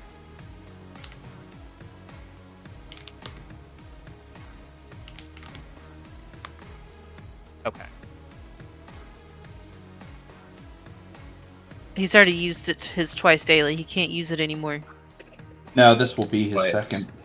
This the Sakura is using it this time. Solrock used it, I believe, first. Nah, Cherim used it both times. No, Solrock moved up with both of its movements. So, okay, so keep in mind, the guys, that Ludwig is going to move before, like, he can use that free action before he attacks, okay? So he can use his free action to reset the sun. No, I before can only he do that attacks. one. It's once per scene. Okay, Oh, it's so 1/15. I thought it was a 2. Stacy's not Agreed. committing to a personal trainer action. However, he is going to say, "Vibe, dig in there, buddy." Kind of points like a soccer dad. As Vibe is going to be committing to Ingrain. I can see why people think this gym is annoying. Okay, Yeah. would y'all rather me Oko the Cherim as opposed to, or try to, as opposed to hazing? No, it's Vigo. Is Haze the status remover? So, take out the Cherub if you can. I can lower stats. Okay. Yeah. Oh, so Vigo is committing to lowering his initiative to after a lane. Or holding his action until after a lane, and at that point he's going to... I guess I would need to declare this as well. No, it's a shift action, I think, to swap in a Pokemon, right? Yeah. Yeah. Yeah. just shoot. Okay. So yeah, committing action to moving after Elaine.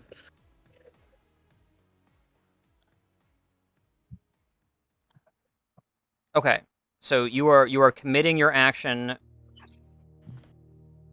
So you're using your main action to delay. Is that correct? What's happening? Yeah, You want to I think delay that's. the I think that's how Axew. that works. Yeah. Yeah. So I'm trying to delay so we don't have too many Pokemon on the field, so that I can send in Axew after after Parasect is not on the field. Well, I've already declared that it's recalled, so it should be removed off the field, right? No, you Not declared yet. it. It No, it's hasn't on your happened turn. yet. Okay. Okay. So you are delaying till after Elaine goes, and your plan is to toss in Axew. Is that right? Yep. Okay. Technically, I don't. So I don't have a trainer action I want to do other than that. Okay. But I still need to delay for the sake of mechanics. Right. Correct. And not immediately losing on a foul. Okay. So remember your speed. Because I know we're going to forget it. I'm gonna put you at 13. I'm gonna put you at 12 actually, and then we're gonna reset you later. Okay. Yep. All right. Okay. So that's happened. Now we're gonna Mako. Does Pestil's speed go down? Does Pestil's speed go down? It should. Yes. It's no Pestil's longer... speed will not matter, so don't worry about it. Okay. Okay. Right. Initiative doesn't impact here. Okay. So, yeah. What is Mako doing? Let's do agility training as an order on Psyduck, bringing his initiative up to where are you on the? Where are you? 23.04.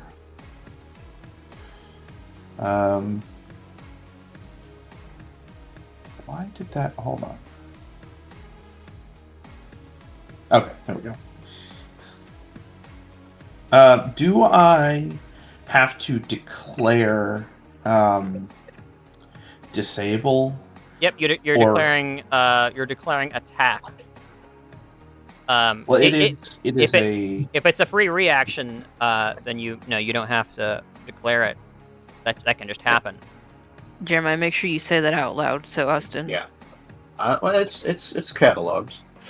I just didn't want to interrupt the turn.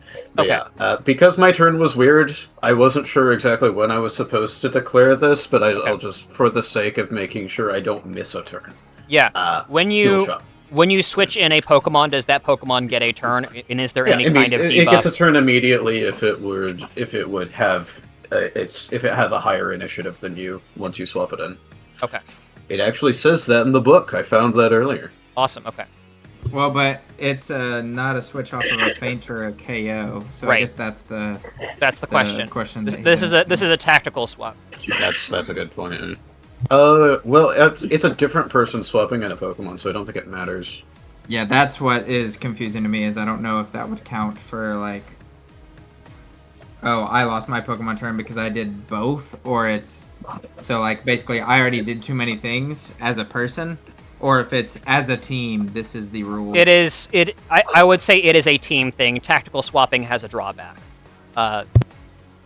So you will be getting whatever debuff is normally incurred upon tactical swapping. I don't know what that is off the top of my head. Let me look at it then. Might be like no shift or something. Just keep going with the other turns. I'll see if I can find. So Mako, free reactions, you don't have to commit to. You're still committing to an attack though if you want to.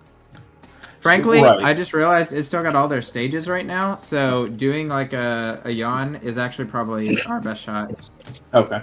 Well, what I'm asking is, and I pasted the text for disable.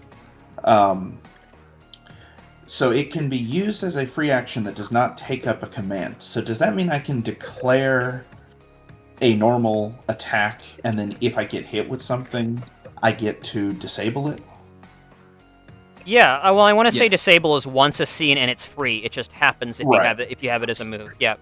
Yes. Okay. Cool. So then I don't have to declare it, and I can still use a different move. Correct. Cool. Let's yawn. Okay, you're not doing that yet, but you're declaring it. Okay. And you're also declaring agility training. So you're declaring yawn and agility training. All right, Amber. Yes. All right, Amber is going to be quit. Do you want me to just take my turn since I'm about to go? Yeah, you'll go immediately. So yeah, declare your stuff and then go. I'll still ask you to declare because certain reactions, but it should be pretty easy. Okay. You know what you're gonna do. Cool. I'm declaring that I'm going to quick switch, and then I'm going to send out puddle, and then I'm going to signal beam with puddle, and I'm going to Is quick switch an action?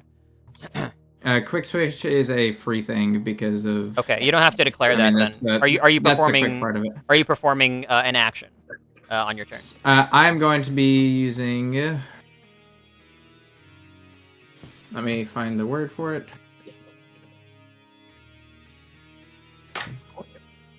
A stratagem called iterative evolution as my standard action. Okay, what do? How do? Okay, let me push this. Basically, this is allowing my bug type moves to basically ignore resistance or make it one step lower. If it would do neutral, it's going to deal extra, and if it would deal super effective, it gets an accuracy bonus to +2. So my turn is going to look like this. I'm going to spend 1 AP to quick switch, and I'm going to go ahead and swap out Whirlipede here for Puddle for 1 AP as a juggler. And then I'm going to spend, so I'll go ahead and do spend 1 AP, quick switch. Okay. And then I'm going to go ahead and bind iterative evolution onto Surskit. So Surskit now has iterative evolution onto it, and that costs me another 2 AP. Evolution. And this is Puddle. Okay, so all that's logged. And now I'm going to its signal beam is the declared action that Surskit will be taking. What's the initiative on Surskit? 30. And I will go ahead and roll it as well for you just to have that go up. Okay, there you go.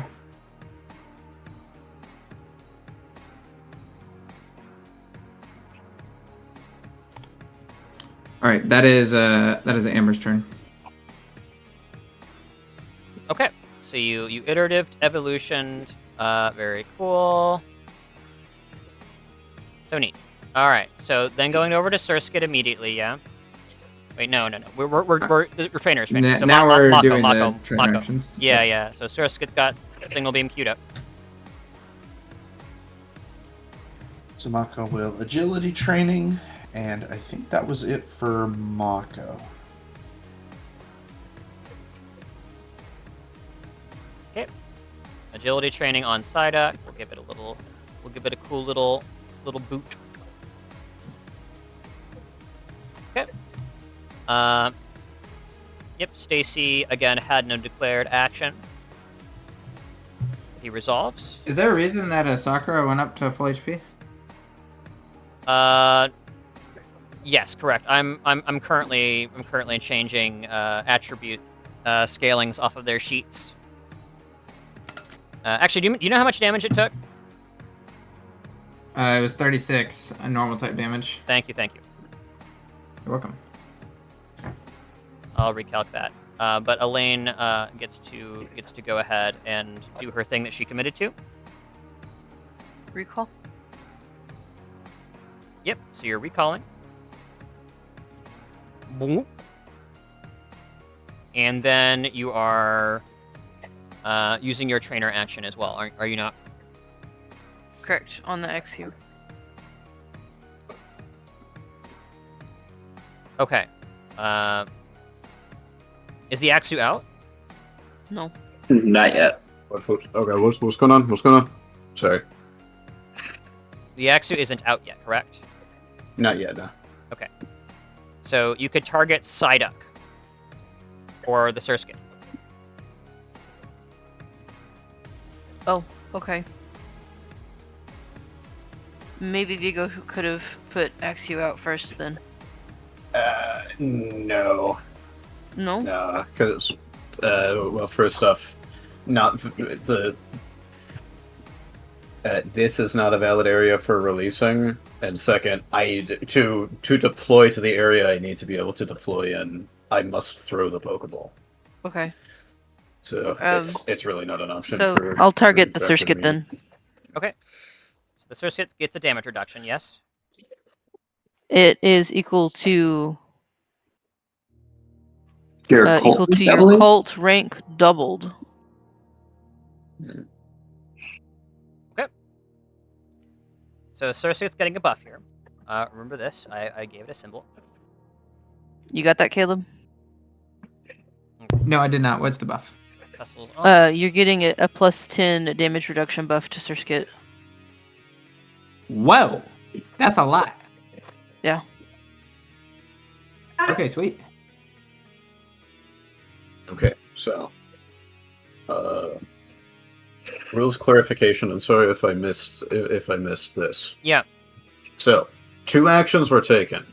Recall the Parasect, release are going to be taken, release the Fraction. Both of these in isolation do not prevent commanding a Pokemon. If we are counting this as the standard switch action, then I do not get to command a Pokemon.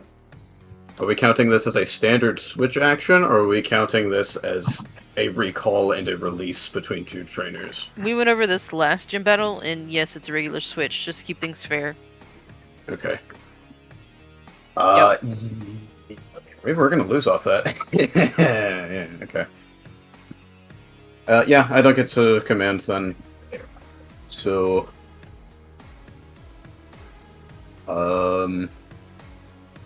So, this is wetlands right here? Yep, that's wetlands and ocean. Okay. And Yeah, mountain area, release the slippery fracture rock. to right here then.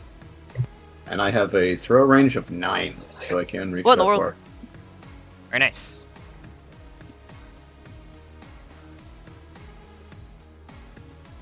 Probably could have put it on the rocks. No, it's too high. Was it 4 meters? Yeah, the closest space is 11 up. Gotcha. Yeah, if I could throw it here, I absolutely would. Okay. So throw the fracture in. Fracture. It lands in this grass here, uncoils and rears its axe head, ready to go to town. That was is your turn. I don't think you have further actions, so Eroh is going to go ahead and resolve his actions.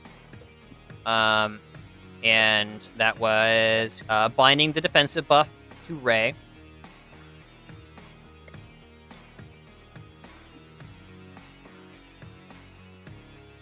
And then we're at the top finally, Pokemon resolving. So Surskit first, looks like.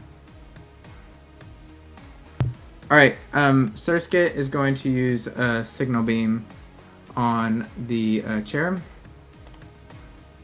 Sure. Just because of the way the rocks are sitting and the fact that Cherub is sitting on top of the water, a little bit of cover. We'll just say just a +1 to the relevant evasion here. Okay, and also, let me look at something. I think, no, put a lines for movement. Is this like if I was to move into the water, like would this be wetlands since this kind of got some stuff in it? Like would standing on top of this kind of take away that cover? Standing on top of the bush. Actually, what capabilities does Surskit have? That's a good question. This sounds like something Surskit might be able to do. It has swim speed, it has wetlands, so like it seems like kind of a wet plant thing. So it kind of feels like the vibe. I would let you climb on top of this because it's a Surskit, and that sounds like the kind of thing it would be able to do, like perch on some pond weed and that kind of thing. Sure. Alright, cool. So as soon as skitter across. Yep. And fire off that signal beam. Say you're up 1. And this is going to how many were we informed of the combat stages, or do we get to know of the combat stages that it took? Yes, I told everyone. It's special attack and defense. Special attack and defense, not special defense. Correct. Is secret power physical or special, guys? Special. Secret power is special. Special? Okay. And it did 36, and it was like thirds. 23 down. After it's got 13 special defense. 13 special defense. Okay, thank you. So, and that was like a third. So that did like 23 damage, and that was like okay. So I do need to. Okay, I'm going to consume a bug gem and boost this thing's damage base if it hits, I guess, because it's on hit. So let's roll the damage, shall we? Where is or roll the hit? So this has a +2 accuracy. So let me go ahead and do that because this is a super effective move, and iterative evolution will affect that. This will confuse if it hits a 19 or 20. Let me go ahead and just do this. Okay. And I am. Oh, what a pitiful roll. Okay, 18. So that is not quite getting the confusion there. Okay. But there's an 18 hit. Original damage. 18 definitely hits, of course. Okay. And then let me consume the bug gem to up the damage by 3. So that will go up to damage base 11. And then I'm going to also add the bug type booster that I have equipped, which will be another 5. So 4d10 plus 10 plus. Oh, wait. Here, I can do damage bonus of 1, 2, 3, 4, 5. And then, do I want to consume the wafer? Y'all think I should go ahead and consume the wafer, or do you think the Digestion gem buff. and the... Okay, I will go ahead and burn the digestion buff to get another +10 special attack. So I will go ahead and do that as well. So Blast it. Damage bonus of +15, and I'm gonna reroll the damage now with the bug gem, bug booster, and the dry wafer included. Okay. That is 73 bug type damage. Hey, pretty good. Super effective. Okay, 1 sec. Assuming 1.5 times effectiveness, that's 90. I tried to warn y'all. I said it hits like a freight train. Yeah. Dude, if you can kill this thing, we do not have to worry about sunny day. Hopefully, that would be huge. That would be very good. Yeah.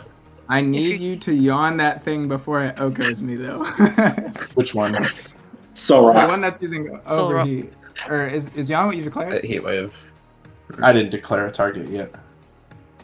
But did you like? Do you declare say that you're yawn? using it? Yeah, I declared yawn. Okay. Okay, great. Very good. Yeah, You'll yeah. have Let to me know find who I another need day. to. I didn't know if I should do Laleep or Ray or. Probably Ray. Okay. Yeah, I say Ray. Mm-hmm. Most likely, the Laleep is there to be chunky and get contest points. Yeah. It will probably start doing damage at some point, but for the time being, it's probably more just going to be annoying. Gotcha. What's the damage, Austin? I'm doing some reaction math really quick. Give me 1 sec. So, Okay, yeah. So he's applying the temp HP from that other thing with the super effective thing. I will make it known that I have to be at work in the morning. As do I. Yeah. I don't. Losers. I don't have to be at work till the afternoon. Okay. Yep. Yep. So Stacy fires off an enduring bloom.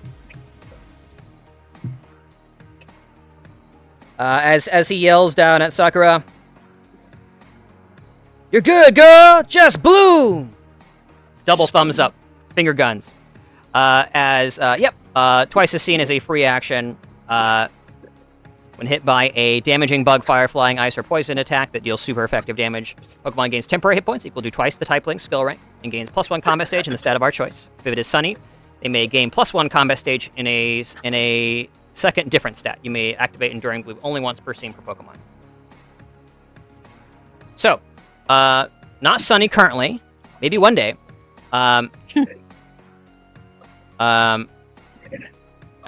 It may help enough. We'll see. I sure hope not.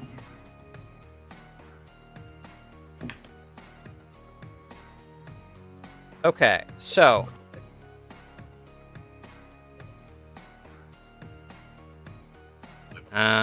special defense stat increase and Yep. plus. Yep, special defense stat increase, correct.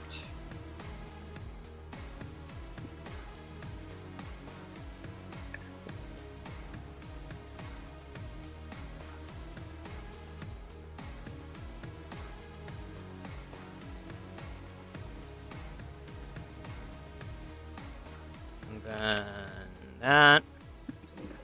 Okay. 13, 20%. Now we do a little calculation. Here we go. Okay. This might be very close. We'll see. Well, checking nothing else is firing off here. Let me check Eroh real quick.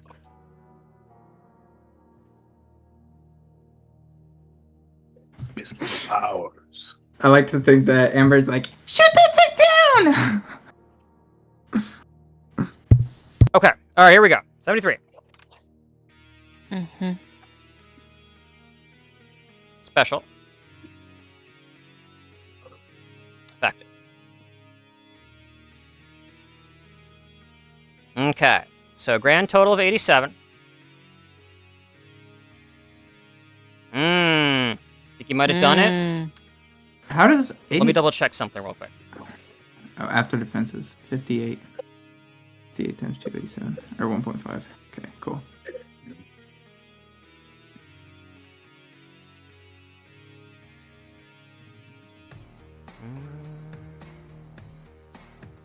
It should have gotten temp HP, but what is it? 2 times his bonus, or is it just 1 times his bonus? It's 2 times the bonus, yeah. 2 times? Oh, then it might be enough. I don't know how healthy it is. Max of 16 extra temp HP. Depending on whether or It not just he has depends the on how benefit. physically bulky he put the HP stat. So it's pretty fast, so it may not be terrible. Like, I mean, my level 25s mostly have around 70. So I think it might be safe, but... Okay, hold on. Condition. It's also weekend already, so surely. It somehow got sturdy. Well, it's already been hit, so sturdy shouldn't even... Sturdy is different. Sturdy is broken in this game. Can only take up to 50% of its HP at a time. Oh, that's disgusting. Yeah. Doesn't that also have repercussions for injuries as well? I think you can still hit massive damage. I think, but I didn't know if there was. I didn't know how injuries work to the degree that it would affect it or not. All right. I apologize for taking so much time. There's just different reactions here, and I want to make sure I am running my guy correctly.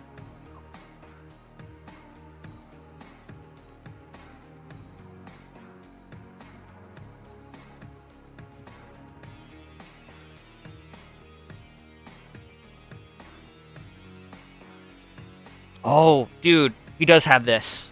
Okay, hold on. It's static, so this would have happened either way. Okay, Stacy is a defense status. The leap has the ability Filter. When the user is hit by a super effective attack, the attack deals 1.2.5 damage instead of 1.5. So we're not attacking the leap. We're attacking the. No, sorry, no. Yeah, that's what I meant. The Sakura. So, Okay. so 1.25 instead of 1.5. Okay. Do we want to reverse engineer the number that we have, or do you want to re-roll? I can get an idea of it. Give me a second. I got a calculator. Okay, thank you. And then that will be going into the HP and the temp HP. 73 still. Say 73? Okay. Yep. Nice. All right. I think you got him. Well done. Oh, thank goodness. Okay. So that was mildly terrifying. Okay.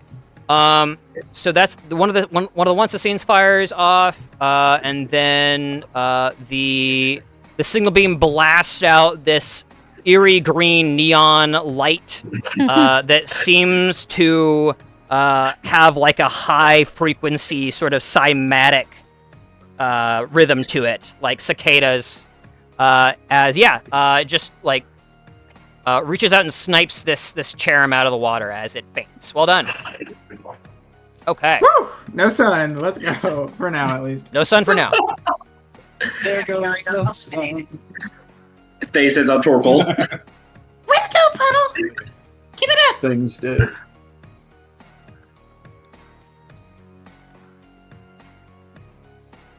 Okay. Yeah.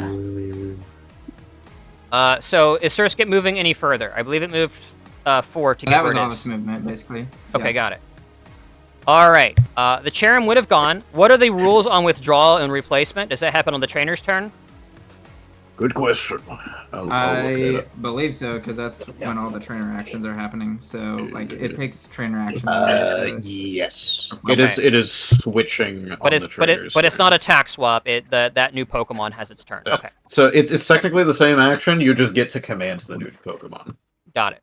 So it's still a standard action to swap out a fainted Pokemon for another Pokemon, but you still get to command. Got it. Whereas if it were not fainted, you would. Okay, let me ditch that, and then we're going to Psyduck next. Psyduck had committed, what was it? Yawn. Yawn. Okay, committing yawn. What are you yawning? Let's do A Ray. rock. Okay, yawning Ray. Okay, does that just hit? I can't remember. Yeah. It does Can't not. do Yes. Auto hit. Okay. Okay, and then on its next turn, not the turn it gets right now, on its next turn it will fall asleep. Yes, if it's not switched. At the end of the target's next turn. Okay, all right. So it gets its turn, and then it falls asleep at the end. Got it. Okay, so let me put on a. Man, I keep wasting all these incredible rolls. What's a good? What are you doing? Why are you doing this, Isaac? Stop doing. So as to how show do him you have- the text. Oh, focus. Never mind. Okay, this is like I'm falling asleep. I'm getting sleepy. All right. Okay, so yawn fires off, and you still have movement and perhaps swift actions.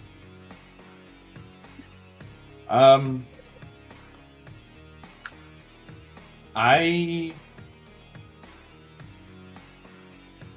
don't really feel like moving. I don't really feel like taking toxic spikes. You won't. You're not. You won't. Oh, Friendly. okay, well, Yeah, allied toxic spikes. all right. Well, then let me move here, just so if Fracture or Surskit need to come up, I won't be in the way. Someone will Cool. need to come up onto these rocks just so that they don't get points, by the way. Yeah, we Yeah, can't hopefully prevent Fracture that. I will end. I was I was under the impression when I suggested swapping in that I would get a turn because it wasn't the swap action, but with the ruling that it is, And the Surskit can't move after. Well, the Surskit doesn't have the movement to get up. It's out of movement. Oh, gotcha. Fracture can't move? I know you can't command it, but it can't move at all? I can't command. I don't. You I can still don't. move, yeah. It would be up to the DM as to whether or not Fracture can. Just let me go know up. what commanding means. So the command is like you're like the very- thing you declare is your Pokemon's attack, right? You're not declaring. You can And still I'm gonna move. make them move. You know, like you're not Okay. declaring even some You of those just- other okay. actions. So I Yeah, seem no, to I think that that's so I perfectly seem legal. to recall that was the case. Well, I'll double check you real quick. What's your source? Feel free to post it as well. Of course, I made it up. It's 'cause, Isaac all- is the source. I don't. There we go. I just love that meme. And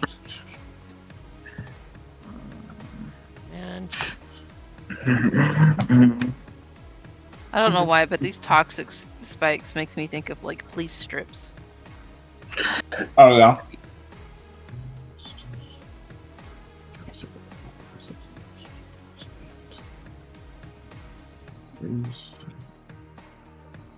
So basically, there's a little blurb here that says uncommanded Pokemon are weird and hard to rule, so just do whatever.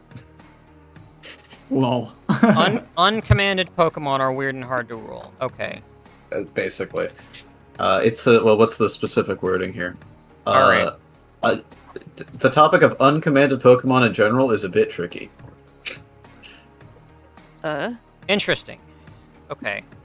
What's your friendship level with Fracture? 3? Wasn't defined. Presumably 3.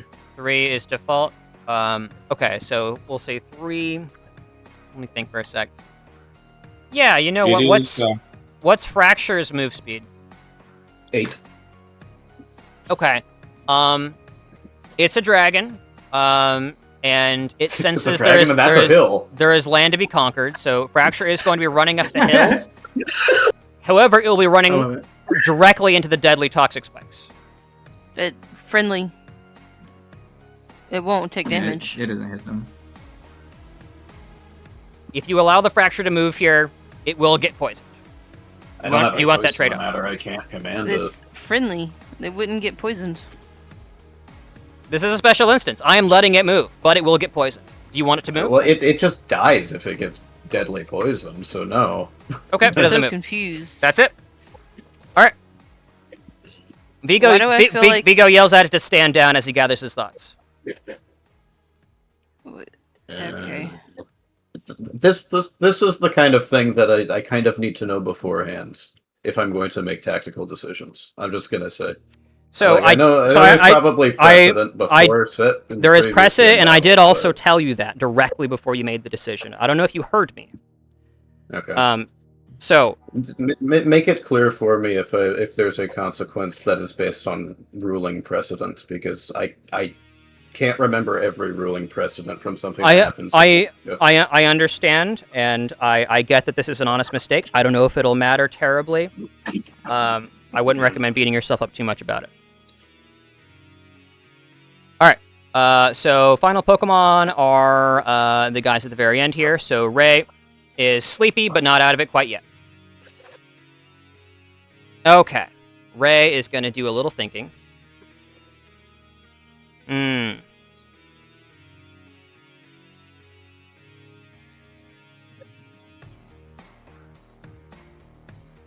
Okay, so he is heat waving.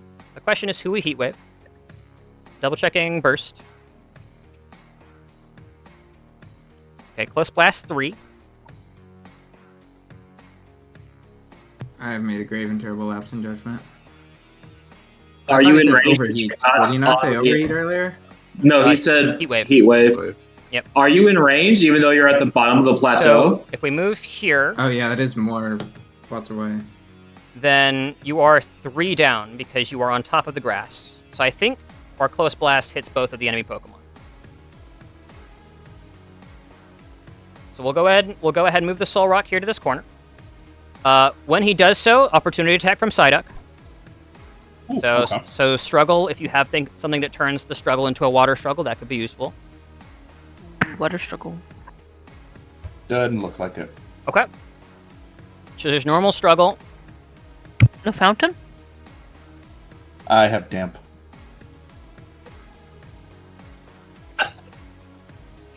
Wait, you Wait have a second. I Hold on. do I have think a you're dry saying wafer, Elaine. I thought I told you you did. Well, I haven't really rolled a high damage thing yet, so Well, it is what it is. Actually, disengage isn't a thing in the system, is it? Is it normal shift? I might do that instead, since this is one space. Let me double check. Isaac, Yeah. Disengage is a thing. you have water gun, which grants fountain. Right. Let me double check. Disengage shifts 1 meter and does Shifts. not provoke opportunity. Great. Well, did I need it's, to- if that, It's a shift action. it's a shift as well. action. Okay. All right. So no opportunity It's attack. a- Sorry, I got your hopes up, man. Oh, okay. And then we're gonna heat wave. No sunlight though, which is a big deal.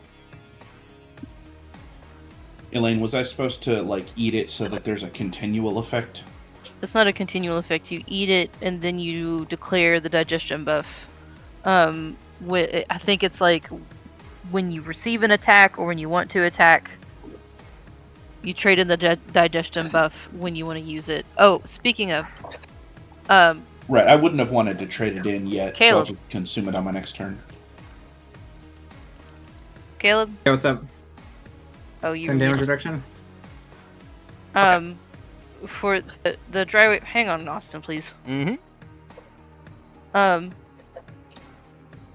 The dry wafer. Let me post it for you. Sure. That's a one-time use thing, right? No. Once you Okay. eat the wafer and you trade in your digestion buff, you get an increase to your effect range of all attacks by 1. That lasts Oh. until the end of the That combat. would've... Great. So that would have confused the other guy. Yep.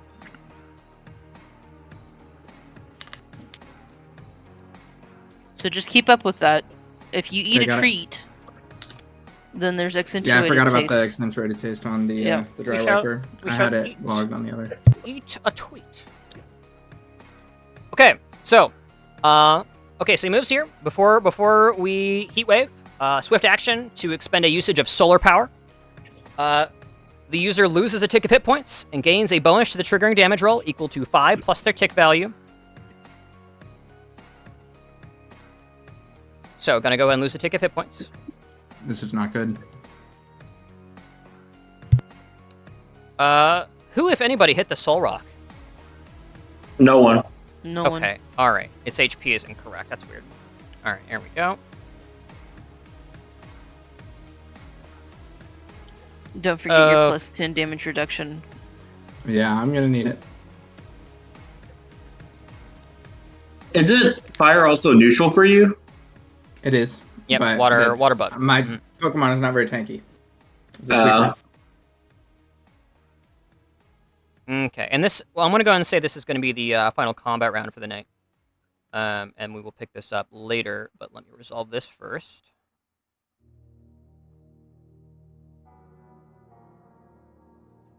Let me... Plus, it might have also gotten special attack stages. I don't know what it took from Flower Gift. I didn't haze first. It was so not I'm close pretty enough worried. for Flower Gift. It had to get on the Okay, point. good. Yep. Currently, the only thing with Flower Gift stuff is the Leap vibe.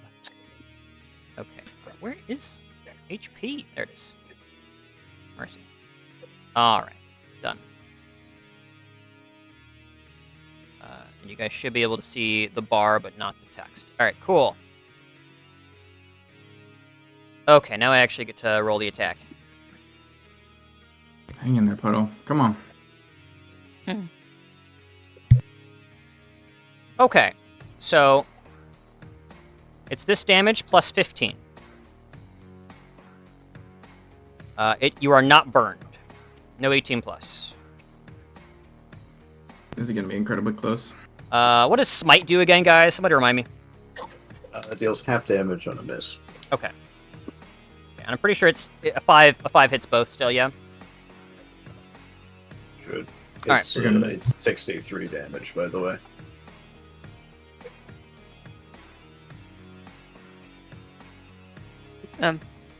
Does hit me, by the way. Yeah, it's me too. Okay, 63 special fire. Is that within range? Because that's also down a significant. Yeah, down 3. Yeah. distance. That's in the blast. Yeah. Okay.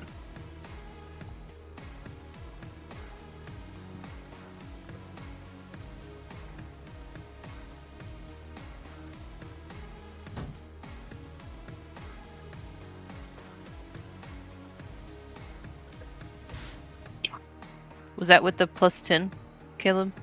It is, yeah. But I lived. Nice. Thank goodness. What is the how do injuries work? How do I know when I get an injury? Massive damage, and when you go under 50% HP. Massive damage is taking more than half of your HP in one hit. Okay. All right, I took 2 injuries then. What's your Surskit called? I always forget. Puddle. Puddle. Puddle. Thank you. I'm finding the name. You said when you go we under are. 2/3, Jeremiah? Yeah, under 50%. Ah, okay.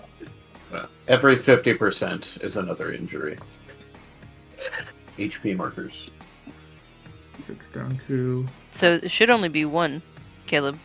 Massive damage also since it was 1 hit, it deals another. So it's So 2. it's 2? Oh. Yes. Okay. What's total HP on there? Actually, hold on. I might be able to just fix that.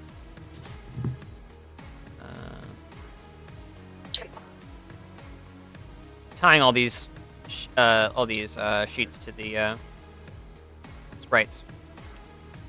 Do you want my my HP is 11 out of 44 max because of the injuries. Oh. I'm going to go ahead. Yeah, this is a good target for disable, right? Sure, yeah. Hold on. Yeah. No, I mean- it's only a scene. You can only use it once per scene. It Once is. per Oh. scene? Yeah, don't. Heat wave. Alright, thanks. So Hey, thank you, David. So not listed. Heat wave is twice a scene, so he gets 1 more. You could potentially disable. Disable it. Okay, That then might yeah. be worth it, yeah. Okay. Yeah. I mean, Disable it. we're about to maybe go 1, 2. Well, okay, yeah, fair enough. Well, I don't know if it has Yeah, sturdy it's or about not. to sleep, actually. And we got 3 That's more true. Pokemon to deal with. Yeah, I'm gonna hold off. Yeah. I'm gonna hold off. Okay. Yeah, Okay. yeah. I agree. Okay, it shifted. It swift action. It main action. That's it for the Soul Rock. Okay, the Parasect is no longer on the table. The Laleep is, and it's going to use Ingrain.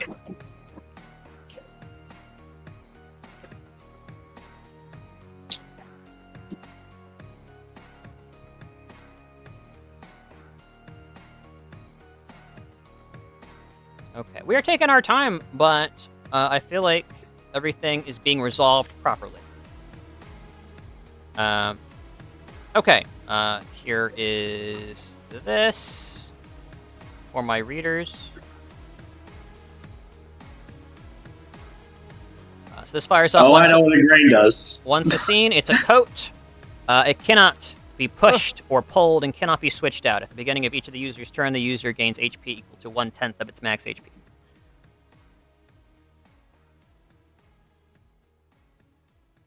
Okay.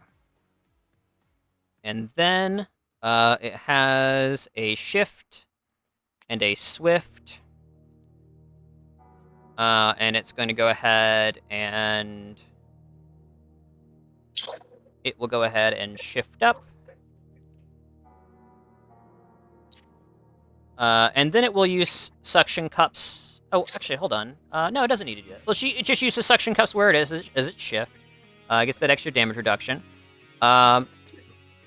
And that's it for the Laleep. So let me try to get a couple icons here. As that is going to be it for the round. We end with 1 point in favor of Stacy. And 2 rounds elapsed.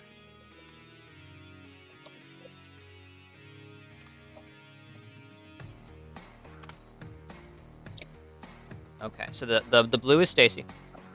All right. And we will pick up at the top of the ascending with our trainers next time, guys. Thanks so much for playing. I hope you enjoyed. I know it's been long anticipated, much dreaded, much excited about. Still got a lot more boss fight left. You are losing the objective currently, which is interesting, despite the fact that Cherim got obliterated. So you lose a little bit, you win big. So no Sunsetter, which is huge. So you're going to win the macro game in that regard. There's going to be a lot less efficiency because it is a Sun team. All right. Well, those of you who need to go to bed, feel free. I'm going to go ahead and start winding down. No XP this session. No MVP, nothing like that. That will all be resolved at the end of the battle. Let me go ahead and go to some lo-fi. We've been on the combat music for a while. And I'm going to go ahead and end the recording there, guys. I have a special request. I have a special request, wait. Yeah. Can we play next Thursday so that we don't lose momentum in the combat stuff? We can absolutely not play next Thursday. I'm sorry. I have X13 to host. Oh, that's right. Oh, that's right. I'll also be in Gatlinburg, so I'll be... Okay. Sorry. But hey, if another day opens up, Friday, Saturday, if we're not playing Winter Falls again, hey man, if we're not playing Winter Falls this Saturday and you want to play this, just let me know. I'm open. Hey. I'm open to spontaneous games. Just follow procedure. Hit it up 24 hours ahead of time. Play Saturday morning? I am. What is Saturday? I'm 9 to 6. But then I could come home and play. I can't commit to anything until after the trip is done, so I'll be back next Saturday. Okay. I've got to focus down on this Devo. I can finally let my mind free now that we've done the thing. Excellent. Well, spontaneous sessions occur, everybody, so we're not going to worry about it then. Hope everybody had fun, and we'll get to it when we get to it. This has been a lot of fun, though. You can already tell how this is shaping up. This is very mechanically interesting, how we're going. All right. We'll go ahead and call it. Bye, recording. By recording. By recording.